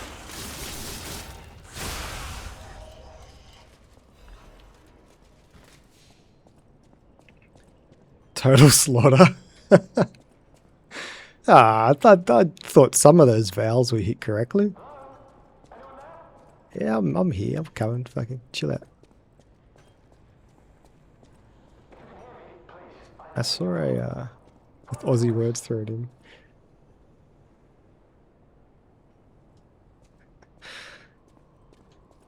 Yeah, that's it. Total slaughter. I think it's easier for us to imitate a British accent. Considering that's where a lot of us came from. Fun fact about me, well, that's a bit generous, but I'm going to explode. My great whatever grandfather came to Australia because he stole a horse in England. And came to Australia as a convict. So I come from a line of horse thieves. Which isn't too cool because horses are very important back then. Oi!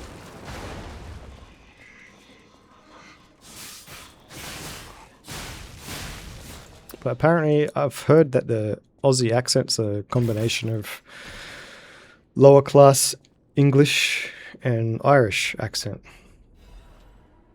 Fun facts about me, I'm going to explode.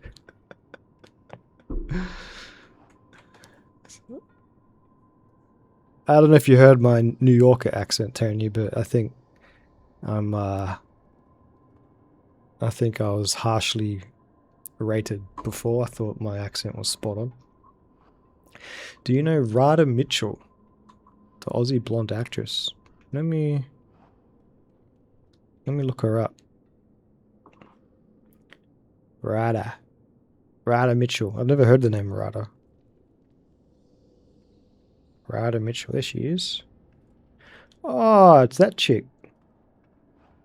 She's in that show. 52. What have I seen her in? Pitch Black, maybe? Oh, she was in Silent Hill. She was in the Silent Hill movie. I didn't know she was Aussie. How the hell do you know this chick? He was Ryder's husband. That's a different Ryder. Veteran South Indian actress, Ryder is married to Rajasekaran Nair. That is a random pull, GMF.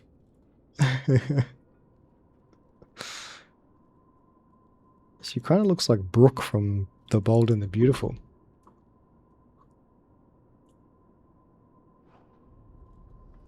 The woman who's playing Superwoman in the new movie is Aussie. I don't think she is.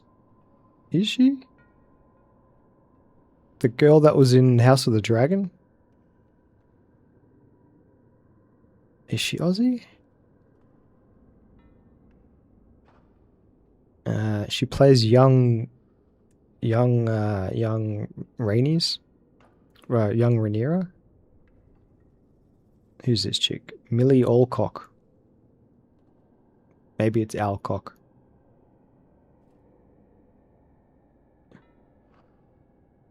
Amelia Alcock is an Australian actress. Fuck it, I don't know shit about nothing. So, she is Australian. There you go. Millie Alcock.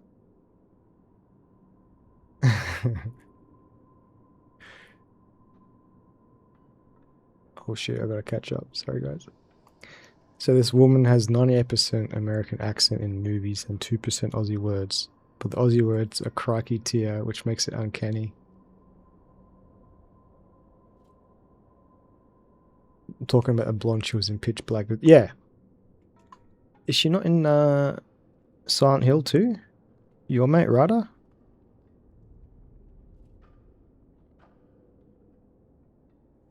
This chick. What? I thought she was in the first Silent Hill movie.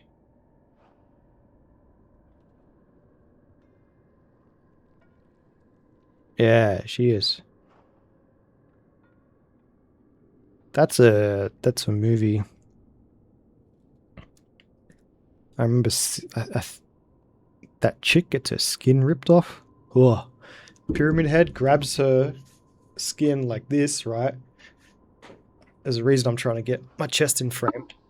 He grabs her chest and then goes whoosh, and you see her skin go like it's a t-shirt, and then he just grabs it and then degloves her whole body. It's nuts. Yeah, no, this chick's not in Game of Thrones, but Millie Alcock is. Was it Sains? Yeah, Sains was saying that the woman who plays Superwoman in the new movie is Aussie. And I called Cap because I saw her in interviews. And I thought she was British.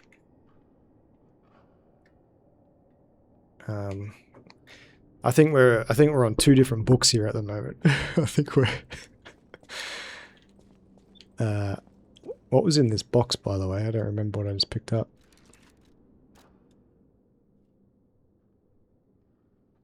Wait, so the Aussie chick you're talking about is not in Silent Hill?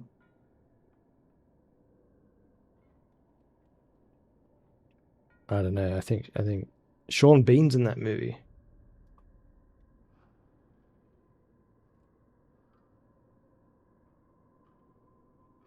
Here's another fun fact. I briefly dated Sean Bean's cousin. Dated is a strong word, but for a short few week period, I had relations with a lady who allegedly was Sean Bean's cousin. And for a time, that was the coolest thing I'd done in my life. What was his name? Sean Bean? There you are, friend. Oh, I've missed your company. Hugs are in order. Just let me... Yes, that's not going to work. A bit brave Hugs of are you in to- order. Celebi! You'll never believe what Ah, happened. man. I was readying this new puppet to be your guide, but it broke. Sorry, so very sorry. But perhaps if you go further inside, I can somehow meet you halfway. Yeah. Yeah, Ryder was in Silent Hill. Millie Alcock was in Supergirl and House of Dragon.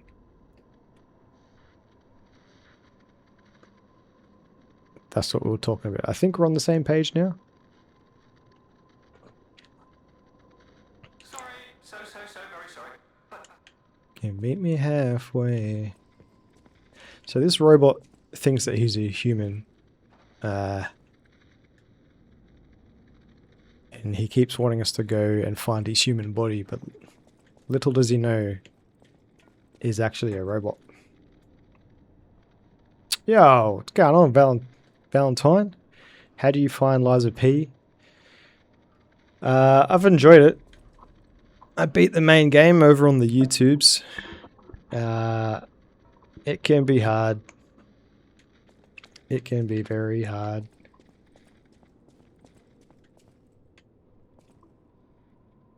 But I enjoy it. I like Bloodborne, and I think this is the closest a Souls-like has come to Bloodborne since Bloodborne.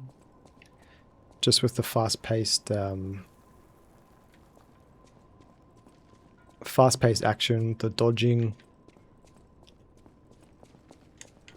and the aesthetic. Some shit just looks like it's straight out of Bloodborne. But I like it. I don't really know what's happening in the story all that often. I have to watch YouTube videos to tell me what's going on.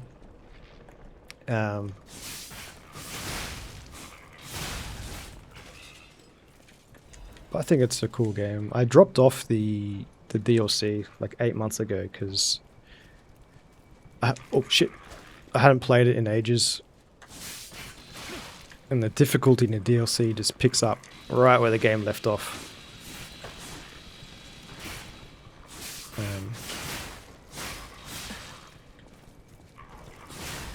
But yeah, I think they're cool. I'm excited.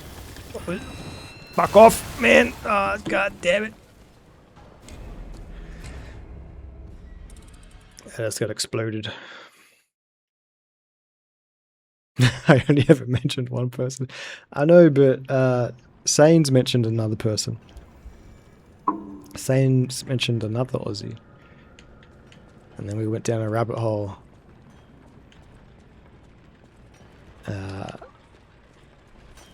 That's alright, we got to talk about Silent Hill, House of Dragon. I haven't seen that latest Silent Hill movie, the one that's loosely based on Silent Hill 2. But I heard that it's a bit of a tough watch if you want it to be faithful to the original.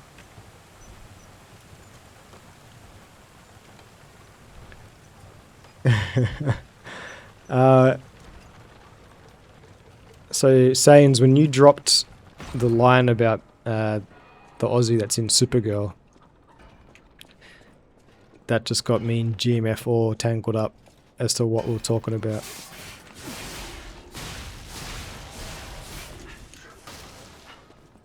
But I think we resolved it now. I think we're on the same page. He was talking about a girl that was in Silent Hill, and you're talking about a girl that was in Superman.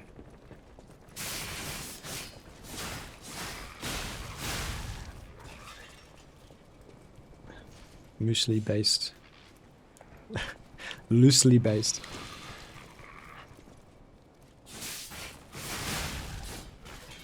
Like, I know I mumble, and I know I have an accent, and I can be hard to hear, hard to understand. I might need closed captions. This guy blew me up. How are you this evening, Valentine? What are you up to? Playing some Baldur's Gate lately? I think that's what we were chatting about last time. But that was quite a long time ago. Ooh, a new weapon. The Archie Guardian thingy-mabobby.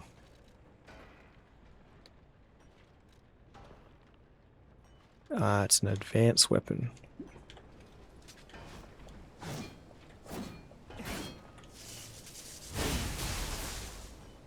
That's cool. Oh, it shoots sparkies? Yeah. Doesn't go very far.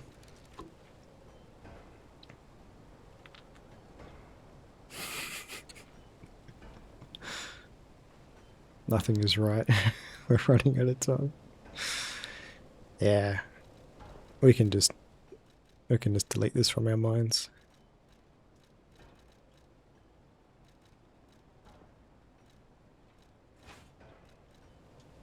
I heard that the guy that played Clark Kent in Lois and Clark is in a bit of hot water at the moment because he lolled at a comment about the new Supergirl looking like a leprechaun or something from that horror movie.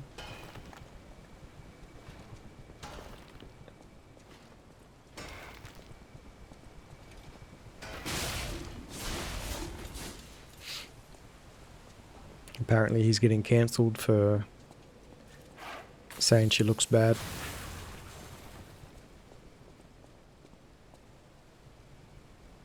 Oh fuck. Should I have jumped off that? Oh, we've got to commit now. Hello?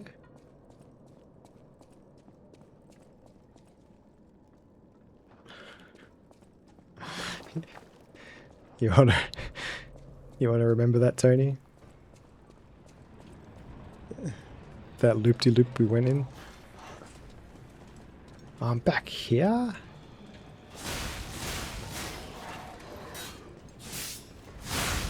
Oh, anime enough for you?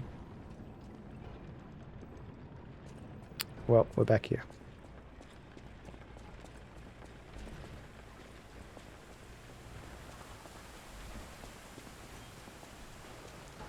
Not that series. Lois and Clark? I used to watch that as a kid. That was the easiest access to Superman I had.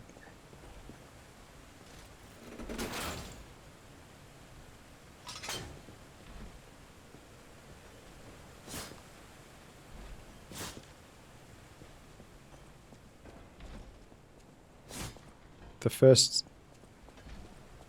think the first Superman movie I saw was Superman 2 or 3.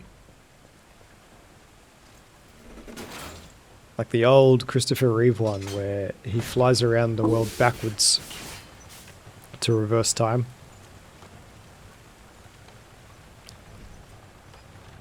That movie's so old it was before science was invented, so they didn't know.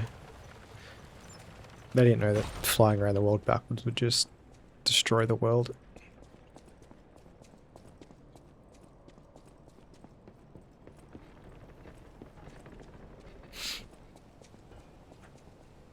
Doesn't he get...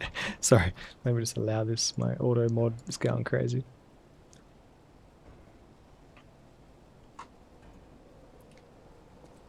He might.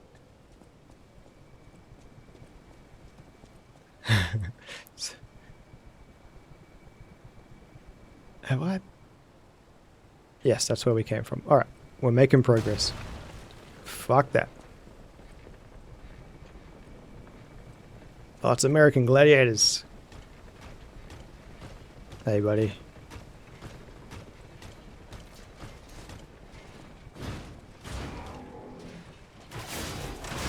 Yo. Oh, get pumped, you dog.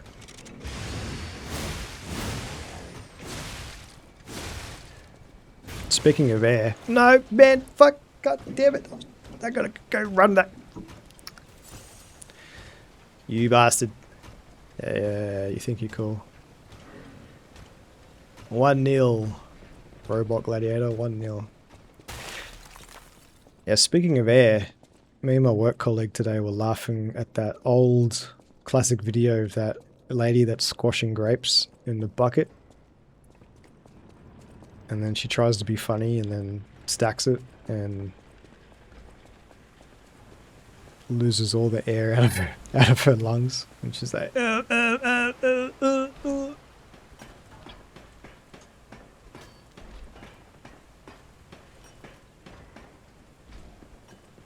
There was more air in space than what was in that lady's lungs.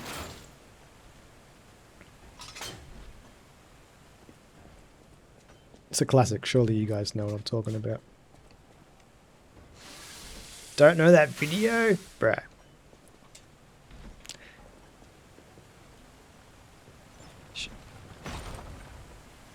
Alright, let me find it.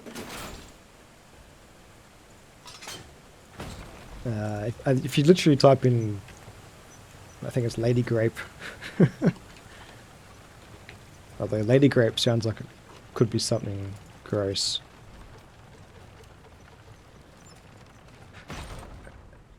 Alright, I'll post it in chat. Surely you've seen this sayings. It's a classic.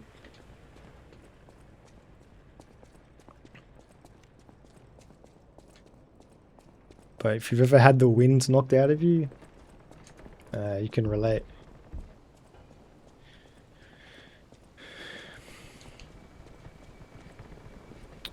Alright, this guy.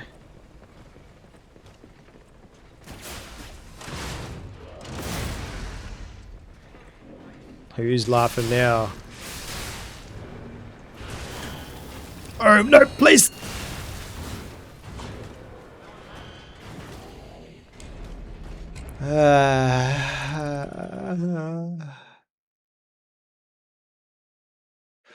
Regrets.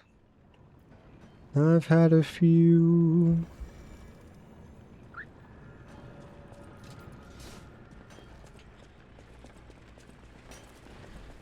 I swear, you guys at stream must know the pain of instant karma, right? You start talking shit and it just leads to death. What do we say to the god of death? Come on in, mate. The water's fine. That sounds... yeah. Apparently she broke a rib, so... Fair enough. The comments in that section are pretty good too. I was having a good chuckle at the comment section.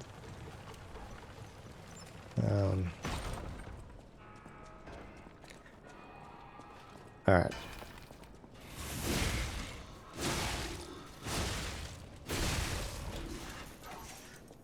We got the booster glaive out. No more mucking around. Booster glaive should do better against his shields. I think if we attack the shields enough, they'll just die. Whoops. Whoops. That was embarrassing.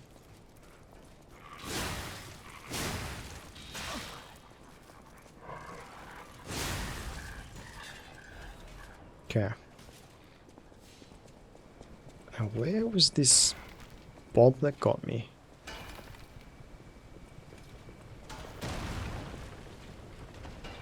I forgot the American Gladiator. You! Oh, he's gonna blow! No, he's not. Alright.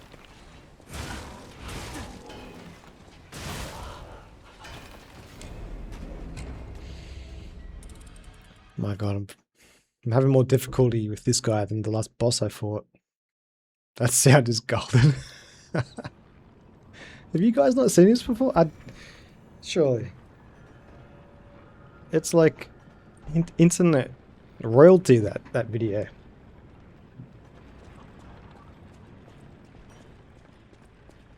Enters in the avatar. You say, hey, look, there's a Studio Ghibli movie, starts watching. Yeah. Actually, that reminds me. We're talking about movies before. The last movie I saw in the cinema was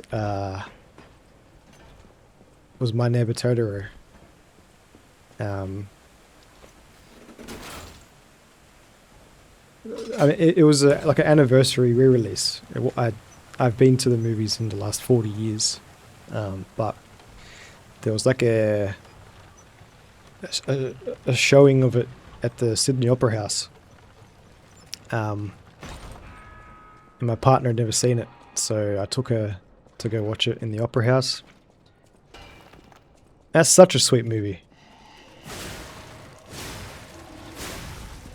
Such a nice movie. I love that movie. The cool thing is, in the English version, they got Dakota and Elle Fanning to play the two sisters. So like they actually have that sisterly connection. But the really sweet thing was, we're watching the movie and, you know, if you know My Neighbor Totoro, May, the younger sister, she goes missing because she's trying to go find their mum who's in hospital, and she's got a big piece of corn for her that she wants to give her mum. But yeah, that's kind of like the focus of the last part of the movie is finding May. And when they do find May, there was this little kid who must have been able to speak Japanese because the movie was in Japanese. But there was a kid that was about 5 or 6 years old, and when they find May, this little kid in one of the first couple of rows goes, "May-chan!" Like she was so happy that they found her, and like the whole cinema was just like, "Oh my god, so sweet!" Alright, you big asshole. Oh, where's this guy? Alright, I see ya. Welcome to my world, pal. Fuck. I take it back. You're the man. Oh, I don't want this. I don't want this. Can I just run? Running away, boys.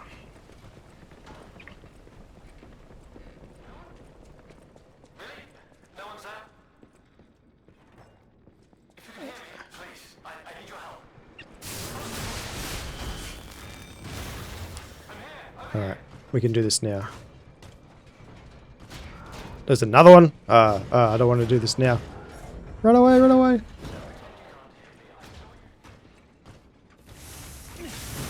Oh.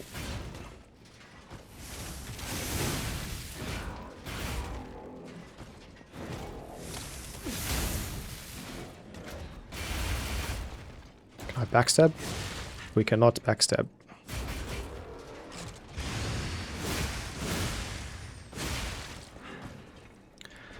Where'd that little terrorist drone go? Nice. Oh, I might be able to do this now.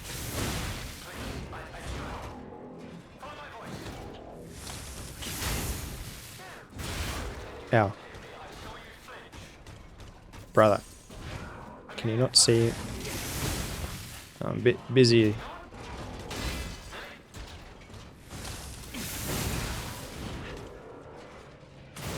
Oh no.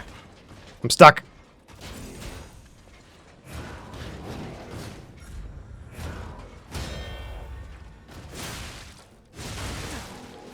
Can I please get a stagger, my friends? Nah. No to fuck you, nothing. Sorry, Saiyans, mate. I'll be with you in a sec. Bro. Why is this guy so hard? Pause.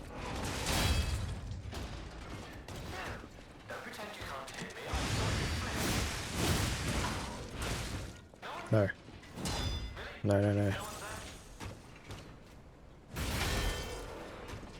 Bro. Surely. Surely he's got a... have a guard break soon, right? He's got infinite guard.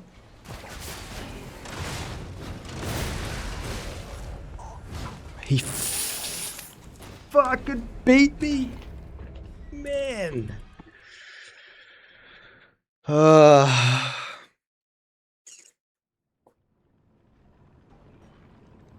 That's disappointing. You watch the Princess Mononoke, the sub version. Man, I've never finished that movie, eh? I've started watching it 3 times and I've been enjoying it all 3 times. But I always fall asleep. Not that I'm bored in the movie, I can't stay awake during movies. I've fallen asleep in the cinema multiple times. It's embarrassing and I'm not proud of it, but I can't help it. The worst one was the last Riddick movie. Speaking of Pitch Black, we talked about that before. I went to go see, I think it's just called Riddick. But I went to go see that with a couple of friends. And I watched the first scene. And then I remember the lights in the cinema turning on. And my mouth was open and dry. And I looked at my mate and he's shaking his head and he's like, bro, you slept through that whole fucking thing, hey? And yeah. He said that whenever there was a quiet part of the movie, you could hear me breathing heavily because I was asleep. Yeah, it is what it is.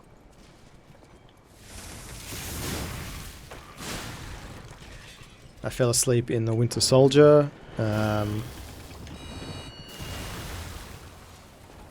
my friend's dad actually took me and his son and another mate out. It was his son's birthday, my mate's birthday. And we were in gold class. We just had a big feed. I think we went to Hooters actually, when Hooters was in Australia. We had a big feed. I was in the big comfy chairs of gold class. And I remember getting smacked on the chest. And he's like, if you sleep during this movie, I'll fucking thump you. Like, sorry. Because he paid for it. Mate's dad paid for it. Alright, 3rd time's the charm. Or is it 4th?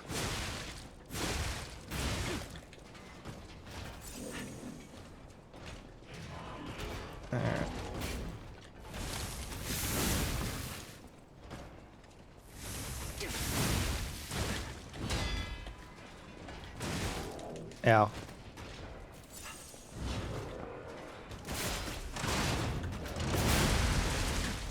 Brother.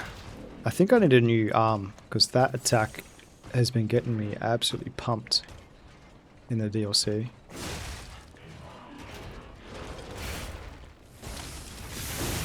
Like, normally it's great because I can dodge a lot of attacks, but in the DLC, I get nailed in mid-air. Oh, there we go, you bastard. Oops. Easy. Easy fight. This is where we fight. This is where they die.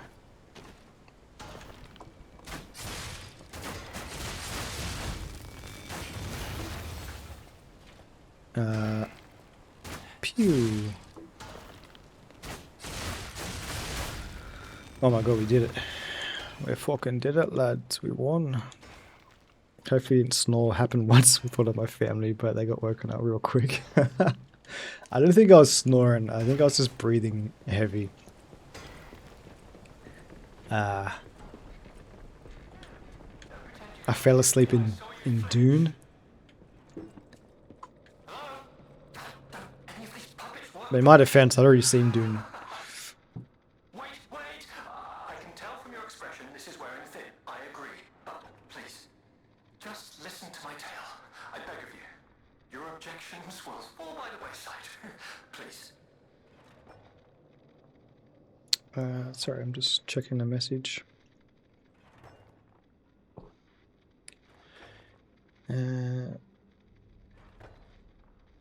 My missus is on the way home, so I might call it soon.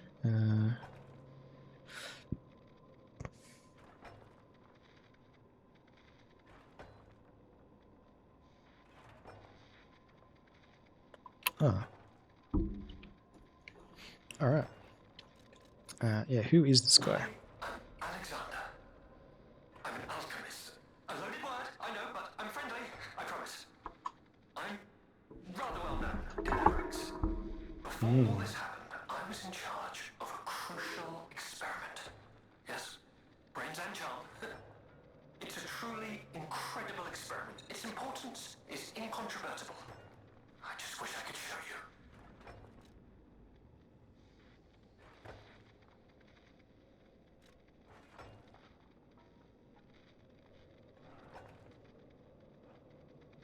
Well, as I said, these puppets aren't really me. I'm controlling them remotely since, well, you think I want to look like this puppet? I'll have you know that I'm known for brains and beauty. It's true. Perhaps then it was vanity. Perhaps I let my effortless good looks go to my Doubt. head. Whatever the reason, there was an incident. All right, a date. I was on a date with the daughter of one of the most important alchemists. Apparently, he didn't approve. So, there was a huge ruckus. Someone put a bag over my head, and when I came to, I was locked in this ridiculously dark place. You're a robot, mate. I would like to get out of here. I'm trapped somewhere so dark, I can't even see my hands in front of my face. And it's so quiet. I think they locked me in a box or a coffin. But I can still think, and that means I'm not dead. Ha! Anyhow, come and get me out, please. Sure thing, mate.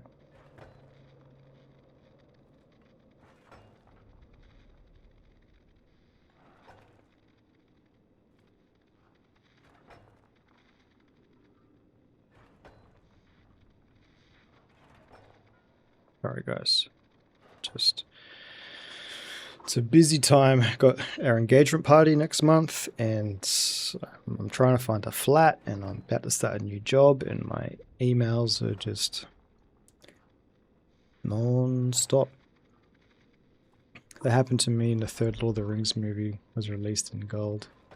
They screened the first two films back to back, and the same thing basically happened again with the third one. Fell asleep, got gently elbowed by my family, and woken up. It was right before the third movie was about to start. That was my snore, yeah. I mean, to be fair, man, that's a long-as series of movies to be watching. We recently went through the series because I've been reading the books. I've almost finished the series. The One Ring has been destroyed, and now it's just I'm reading through all of the endings. Here's a hot take. Those books are fucking awesome.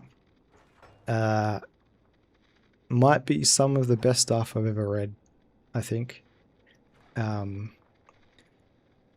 me personally, there was some peaks and valleys, like, I mean, literally, but the valleys being, like the amount of walking there is. Oh my god. There's so much walking. And like, it's fine, but like, when I was reading those parts of the book, it would sometimes put me to sleep. But man, when it's good, it's like the best shit I've ever read. Like the Mines of Moria, when Rohan arrives, oh my god. When Rohan arrives to help the siege at Gondor, I walked off the train going to work, like throwing punches. I was so So pumped up. I'm like, fucking Rohan's here. The boys are here. Shout out to Rohan, man. They're the boys of that series. Like, you know, Theoden is getting worked by Saruman and Wormtongue, and then Gandalf breaks a spell on him, tells him what's going on, and he's like, all right, gather the troops. We're going to Helm's Deep. They go to Helm's Deep, and they literally get there in the nick of time. As they're heading into the deep, behind them, they see the orcs coming, like torches are everywhere. They defend Helm's Deep, then they go to Isengard. And then in the books, when Gondor asks for help, Theoden is like, let's do it.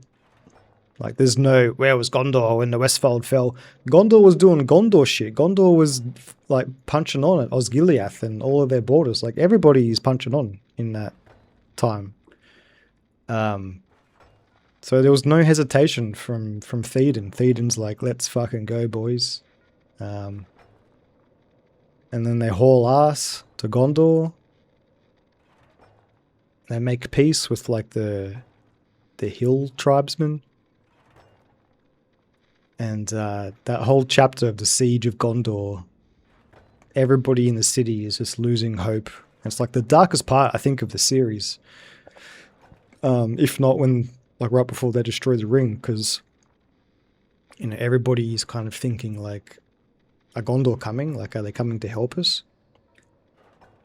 And then, you know, more hope continues to dwindle, and it's like, well, they're not coming. And then Gondor is that surrounded by enemies. People are like, well, even if they come, they can't get here because there's just too many people. Like, we can't be helped. The orcs are cutting the heads off all the soldiers that they've killed and flinging them over the walls, which that's like, up until that point in the books, nothing that dark has like happened really. Cutting off the dead heads of the soldiers and catapulting them into Gondor is nuts. The Nazgul are flying above, and the Nazgul just have this like aura of fear about them that just make people freak out. Like, the most stone-hearted, valiant soldiers, when the Nazgul fly above and screech, they just like, they drop their weapons and like freak the fuck out. So like, yeah, bro, I was saying, man, I was just getting to that. Yeah, Grons breaks down the gate. The walls have been breached, and then the Witch King steps through. And the only person there is Gandalf, who, man, I could talk for like an hour about how boss Gandalf is. The only person there to face the Witch King is Gandalf. And above all this, like, despair and war and chaos, a rooster who is so oblivious to what is going on is like, hey, it's morning. Cock-a-doodle-doo. And yeah, you, like, they hear a rooster crow 3 times, and then after the rooster crows, there's horns and horns and horns, and it's Rohan. Like, Rohan has arrived to help the boys out, and I was like, oh, fucking Rohan's here. Let's go, bro. The boys are here. And then Theoden's there, just looking at the onslaught of Gondor, and he's like, shit. There's a lot of them. And he kind of like Merry notices he kind of like shrinks down in his saddle and he looks like an old man. But then like I think it's like a ray of like, there's a break in the clouds and like sunlight comes through.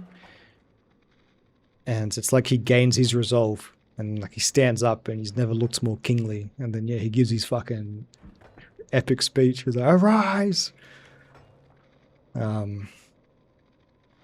Yeah. And then they charge in and they punch on. I think you see a lot more of it in the movie, of course.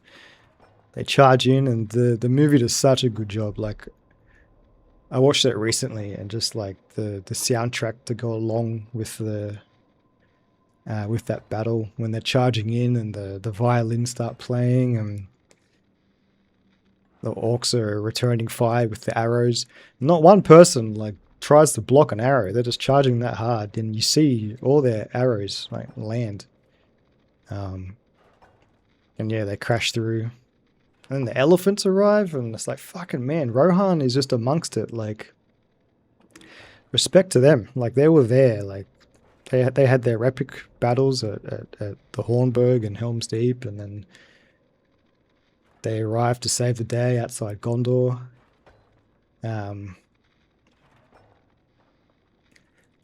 Yeah, big respect to the Rohirrim. He added that.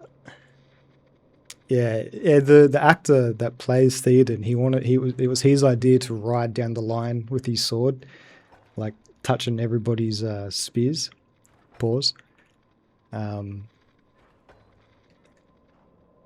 Yeah, so good, so epic. Like one of my, I watched that like 20 times that day when I got to work, just reliving it.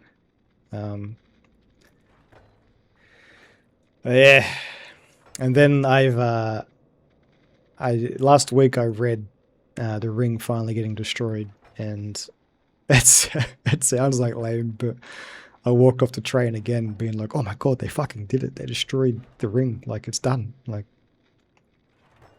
3 books worth of walking and like build up, and it's finally destroyed. Like, of course I know what happens. I've seen the movies and like I just know the story, but like reading it and then having it done, and I had like tingles. I was like, oh my god, like they've done it.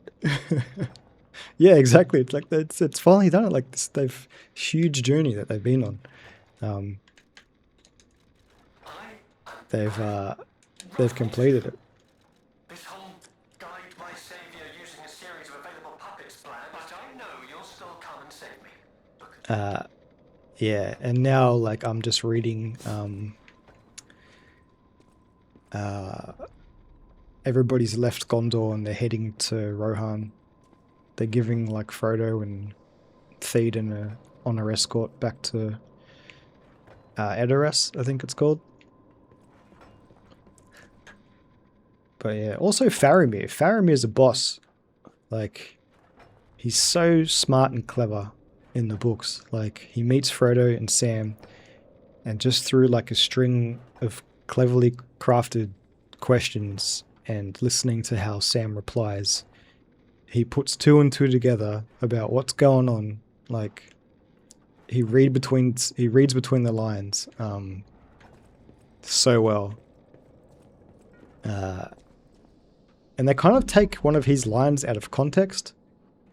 Like, when he realizes Frodo has the ring, he says, it's time to show my worth. And like, it's like he's gonna take Frodo back to Gondor, because he's like, I'm gonna show my dad, what I can do. And then they get attacked at Osgiliath, and then I think he lets them escape. But in the books, when he says that, him showing his worth is like, I'm going to let you go and continue this quest. Like, I'm not going to try and take this ring from you. Like, even if this thing was laying on the side of the road, I wouldn't take it. Like, I don't want this thing. I don't want this power. Like, he's just a real stalwart-hearted dude, Faramir. I'm glad that he gets his in the end. He becomes like Prince of Ithilien. Yeah, it was meant to be him, not Boromir. Because it was Faramir that was getting the more vivid dreams about what was going on. Very specific dreams about a halfling coming to Rivendell and shit. But Boromir being Boromir, and like no disrespect to Boromir, like he was the man, but he was the older brother. He was the prouder brother. He was the pride of his father and of Gondor. He was, the captain. So he took it upon himself to be the one to go to the Council of Elrond. And it was Boromir.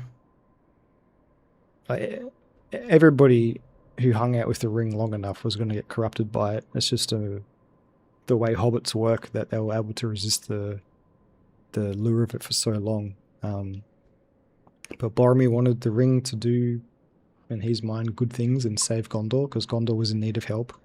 The whole time they're traveling through, from Rivendell through the mines, he's trying to convince them all to go to Gondor. He's like, hey, like, we need to be... Gondor's about to get rocked. Like, we can't be,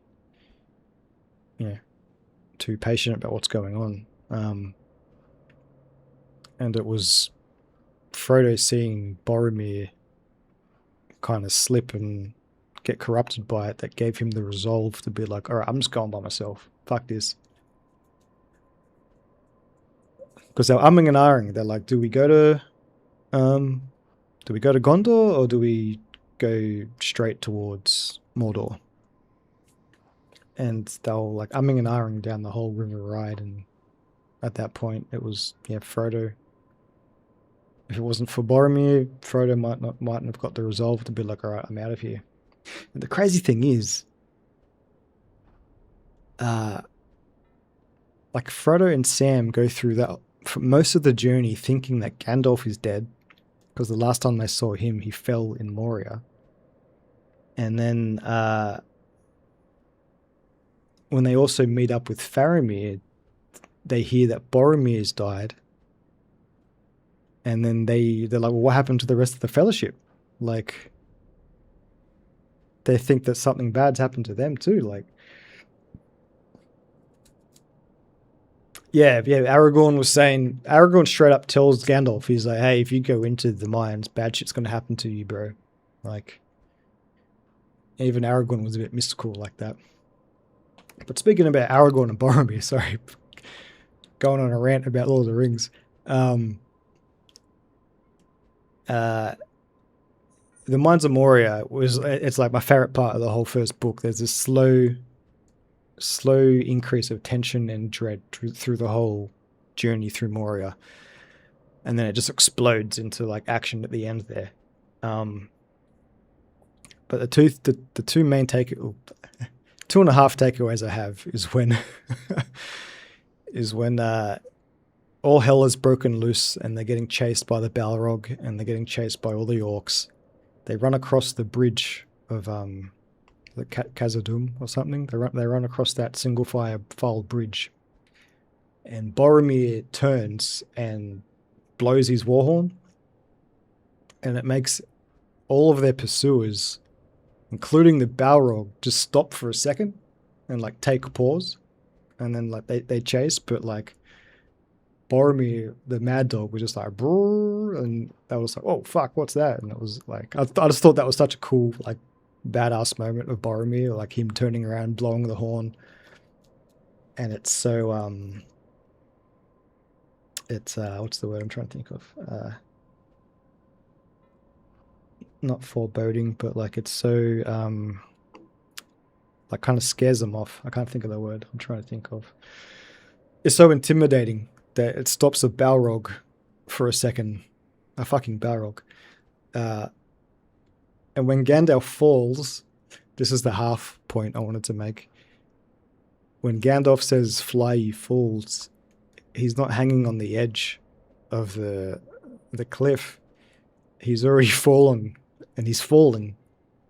And so in my head, I picture him like going, fly ye fools! Like, even as he's falling to the abyss, he's still shouting at the Fellowship to be like, get the fuck out of here. What are you doing? Like, complete disregard for his own, like, safety. He's falling to, his death eventually.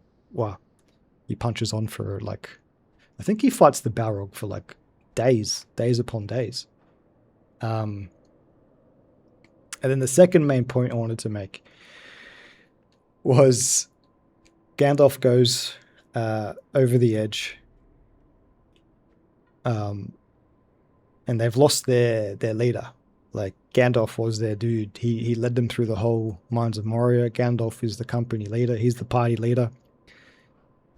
In that moment, when Gandalf falls, Aragorn, without hesitation, just picks up the mantle and is like, everybody to me, we got to get the fuck out of here. Like, without hesitation, without like process, like be like, oh Gandalf, what do we do? He's just like, boom, like let's go. We got to get the fuck out of here. Such a quality leader, Aragorn. I mean, he's the king and he's all that. But I was like, man, that was so fucking cool. And then he got free XP. Yeah, he killed the Balrog and just boosted him up like 10 levels or something. I think it's so like it makes so much sense that after losing Gandalf, the next place they visit is Lothlorien. Because that place is described as like the most beautiful looking place they've ever seen. Like it's so fair and just nice, and like they really needed that place to go after losing Gandalf and after the craziness that was in the Mines of Moria. It's really fitting that the next place they venture through is Lothlorien, where they stay there for I think a while, like I think a few weeks, and just rest up and heal and kind of grieve. But yeah, it's like they lost Gandalf and then they arrived in heaven in the next couple of days to kind of heal. Sayings, mate. Thank you for listening. Yeah. Yeah, even like Galadriel and is it Celeborn? Is that how you pronounce his name? When they find out that Gandalf has fallen, they're like, shit, that is bad news. That's not good. But yeah, that was it takes a while to get to that part of the book. Like I think halfway through the book, the hobbits only just meet Aragorn and Brill. Oh, another cool thing, right? Sorry, is when Aragorn and the hobbits, they've just left Bree. They're a few days out of Bree. And I think Frodo and Aragorn are standing on a hill one night having a chat about shit. And then in the distance on another hilltop, they see something that looks like lightning strikes and like flames as well. And they're like, what the fuck is that over there?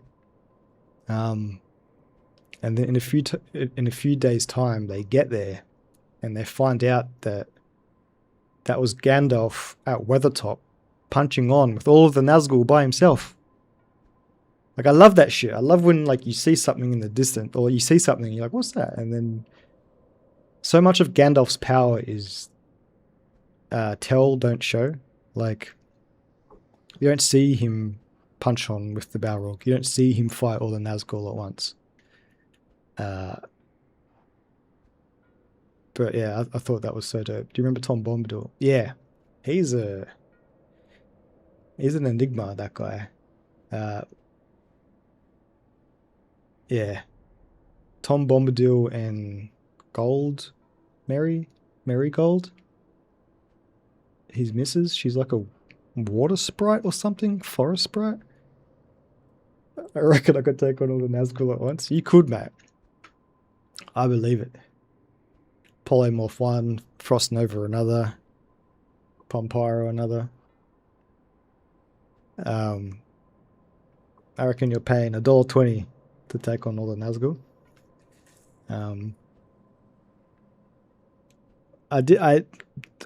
Tom Bombadil part was a bit that I struggled to get through because it was a lot of Tom singing and them just chilling, and I was really starting to feel the fatigue of, and then they walked up this hill, and then from this hill they saw a bunch of trees, and then they had lunch there, and then they had a nap, and then they walked down this hill, and then the next day they walked through some more forests, and then they walked up another hill, and at the top of this hill they saw some more trees, and the trees were like a ring, and then I was like, I know they're walking.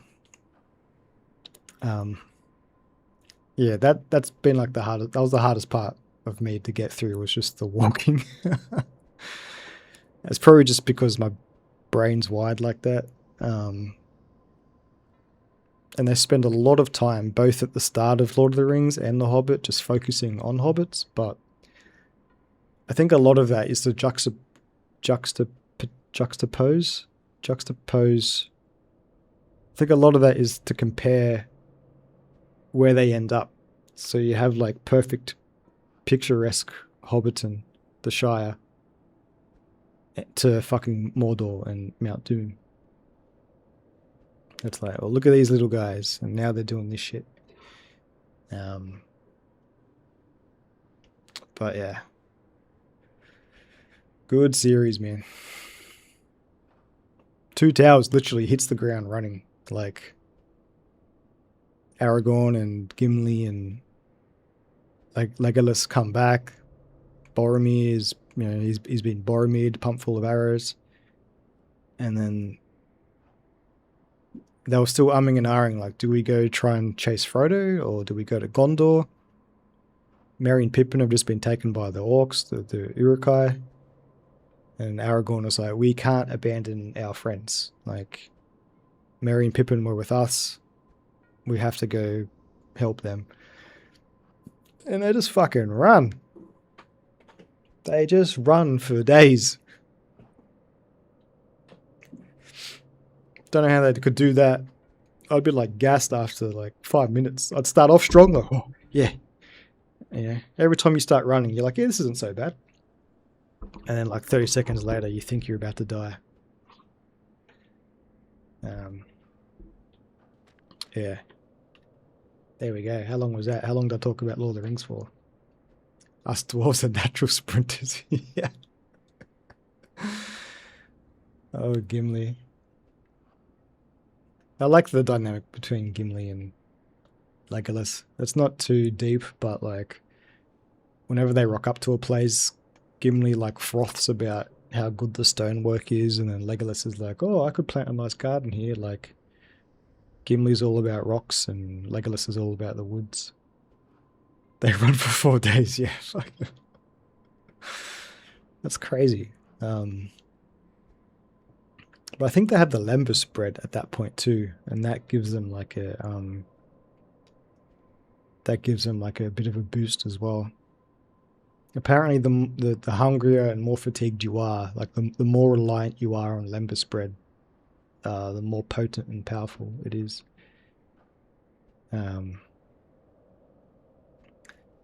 But yeah. Fucking, yeah, I might save this for another day, but fuck, Sam as well. Sam Gamgee, bruh. What a chad. It's so sad, like, when he thinks Frodo's dead, when he thinks Frodo's been killed by Shelob. And he's like, don't go, Mr. Frodo, don't go or I can't follow. It's like, oh, poor Sam. Kissing him on the hand every chance he gets. Bloody Éomer says some zesty stuff I read today. He tells Aragorn, he goes, from the moment I saw you rise out of the grasses of Rohan, I had love for you and my love was strong. And I was like, where? They crossed swords in more ways than one, it seems.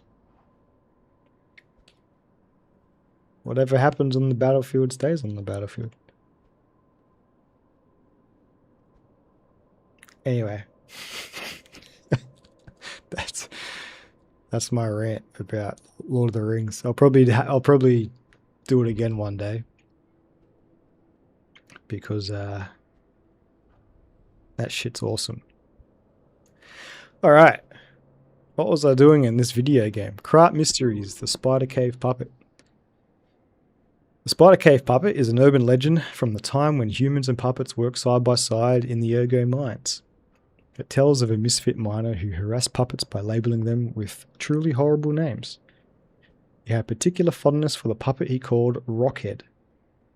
It is said that the man treated Rockhead so poorly that if it were human, the puppet would have harbored great resentment towards him. One day, Rockhead rushed into the tunnel where the misfit miner had been working alone. It all happened so quickly that no one had time to intervene. Soon after, nearby miners heard a terrible scream as the tunnel collapsed. After several days of failed rescue attempts, mining authorities ordered the spider cave closed and sealed. Spider cave. Not the most friendly sounding place. In the aftermath, puppets replaced all human miners, and everyone believed that they ended the ordeal. From that day on, however, a strange noise could be heard echoing in the spider cave. It was the sound of a pickaxe. Even today, humans who worked the tunnels at the time believe the ghost of the mining puppet lurks behind the wall. They say that killing its tormentor did not sate the puppet's resentment towards humans, and that it continues to seek more victims. They fear the ever-present ringing of the pickaxe entombed behind the wall is a sign that Rockhead, thirsty for more blood, is digging its way out of the hole to enact revenge on yet more workers. Cool. Video games. Speaking of Lord of the Rings and video games, apparently the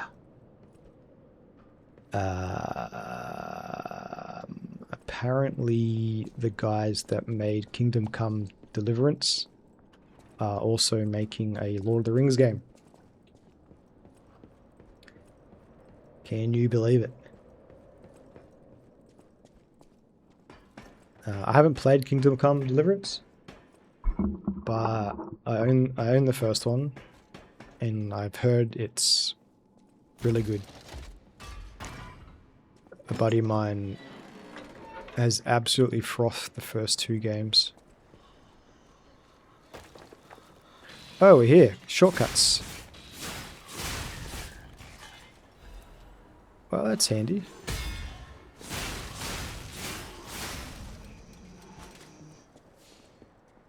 To try those games out. Yeah.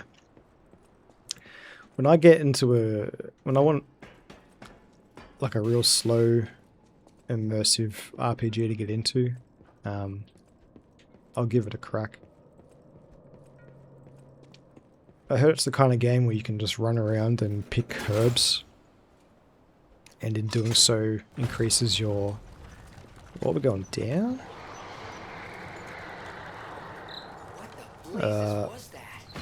It levels you up and levels up like your herbalism and gives you experience points. And I like games where whatever you do, it counts towards something. This looks suspicious. It's a boss.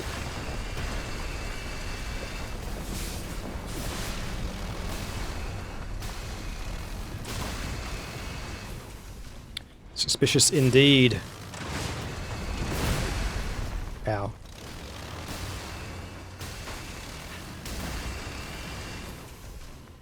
Okay. Might need our booster glaive here.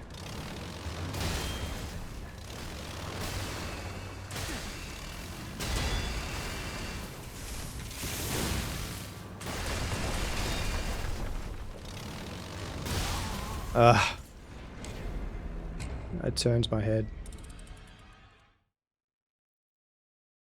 We're fighting Optimus Prime's big brother.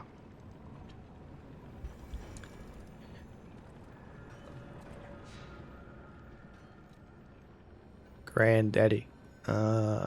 We can teleport back to here now, right? But yeah, I'd love a real immersive Lord of the Rings game. Because I don't know what's considered the best Lord of the Rings game. I think the PS2 games were like Two Towers and Return of the King are rated quite highly. I imagine the Lego games are pretty good. But I've never played a Lego game before. Which ones did you play, Sains? The PS2 ones or the Lego games?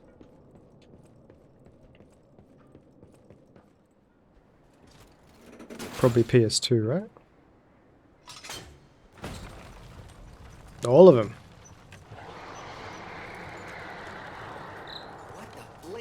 I own the Lego one on GOG. I got it free on Amazon Prime. But yeah, what do you even do for a Lord of the Rings game? Do you follow the Fellowship? Oh, that looks like the ticket. Hit him in the butt.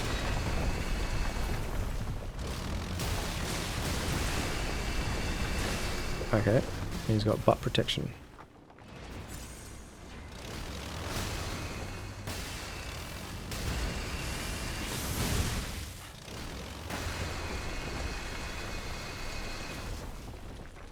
I think we're onto something here.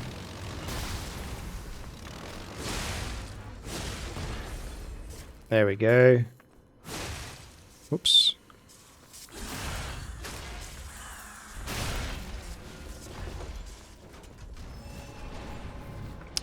That's it, eh?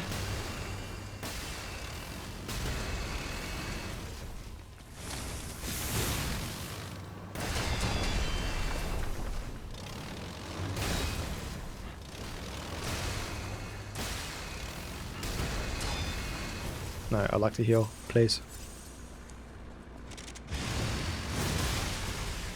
Oh.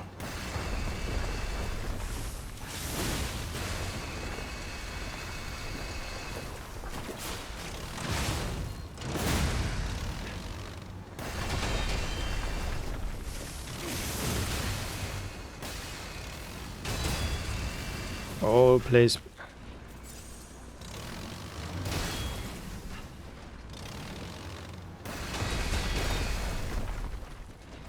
This guy is tough.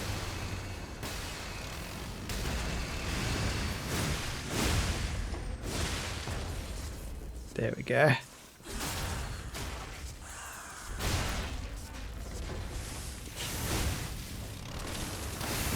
See you later. I'll see you later. The Kings of Krat used Decipher. Oh, we've got another thingy-mabobby to decipher. Cool.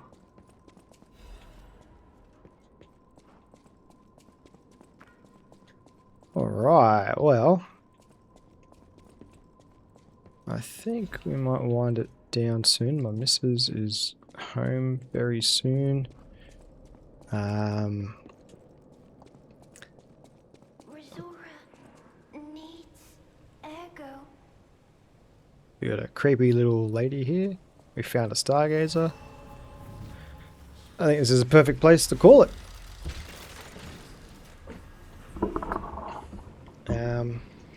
Yeah, let's just have a peek. See if anyone else we know is streaming at the moment. Yeah, we can raid Jamie again. He seems like a friendly dude. He's from Sweden, I think. But yeah. Thanks for hanging out, guys, and listening to all things Lord of the Rings and having a chat, Saints. Hey, Sleepy Man. Thanks for hanging out. You too. Have a good night, Sleepy. Sains, G-Dog, Tony, GMF. Anyone else that's been lurking, thank you. Yeah, let me get this raid sorted. And then we'll go say hello to Jamie. How do you spell his name? Zenith? Start raid. Sweet guys, thank you for the company tonight. I had a good time. I'll catch you soon. Have a good one.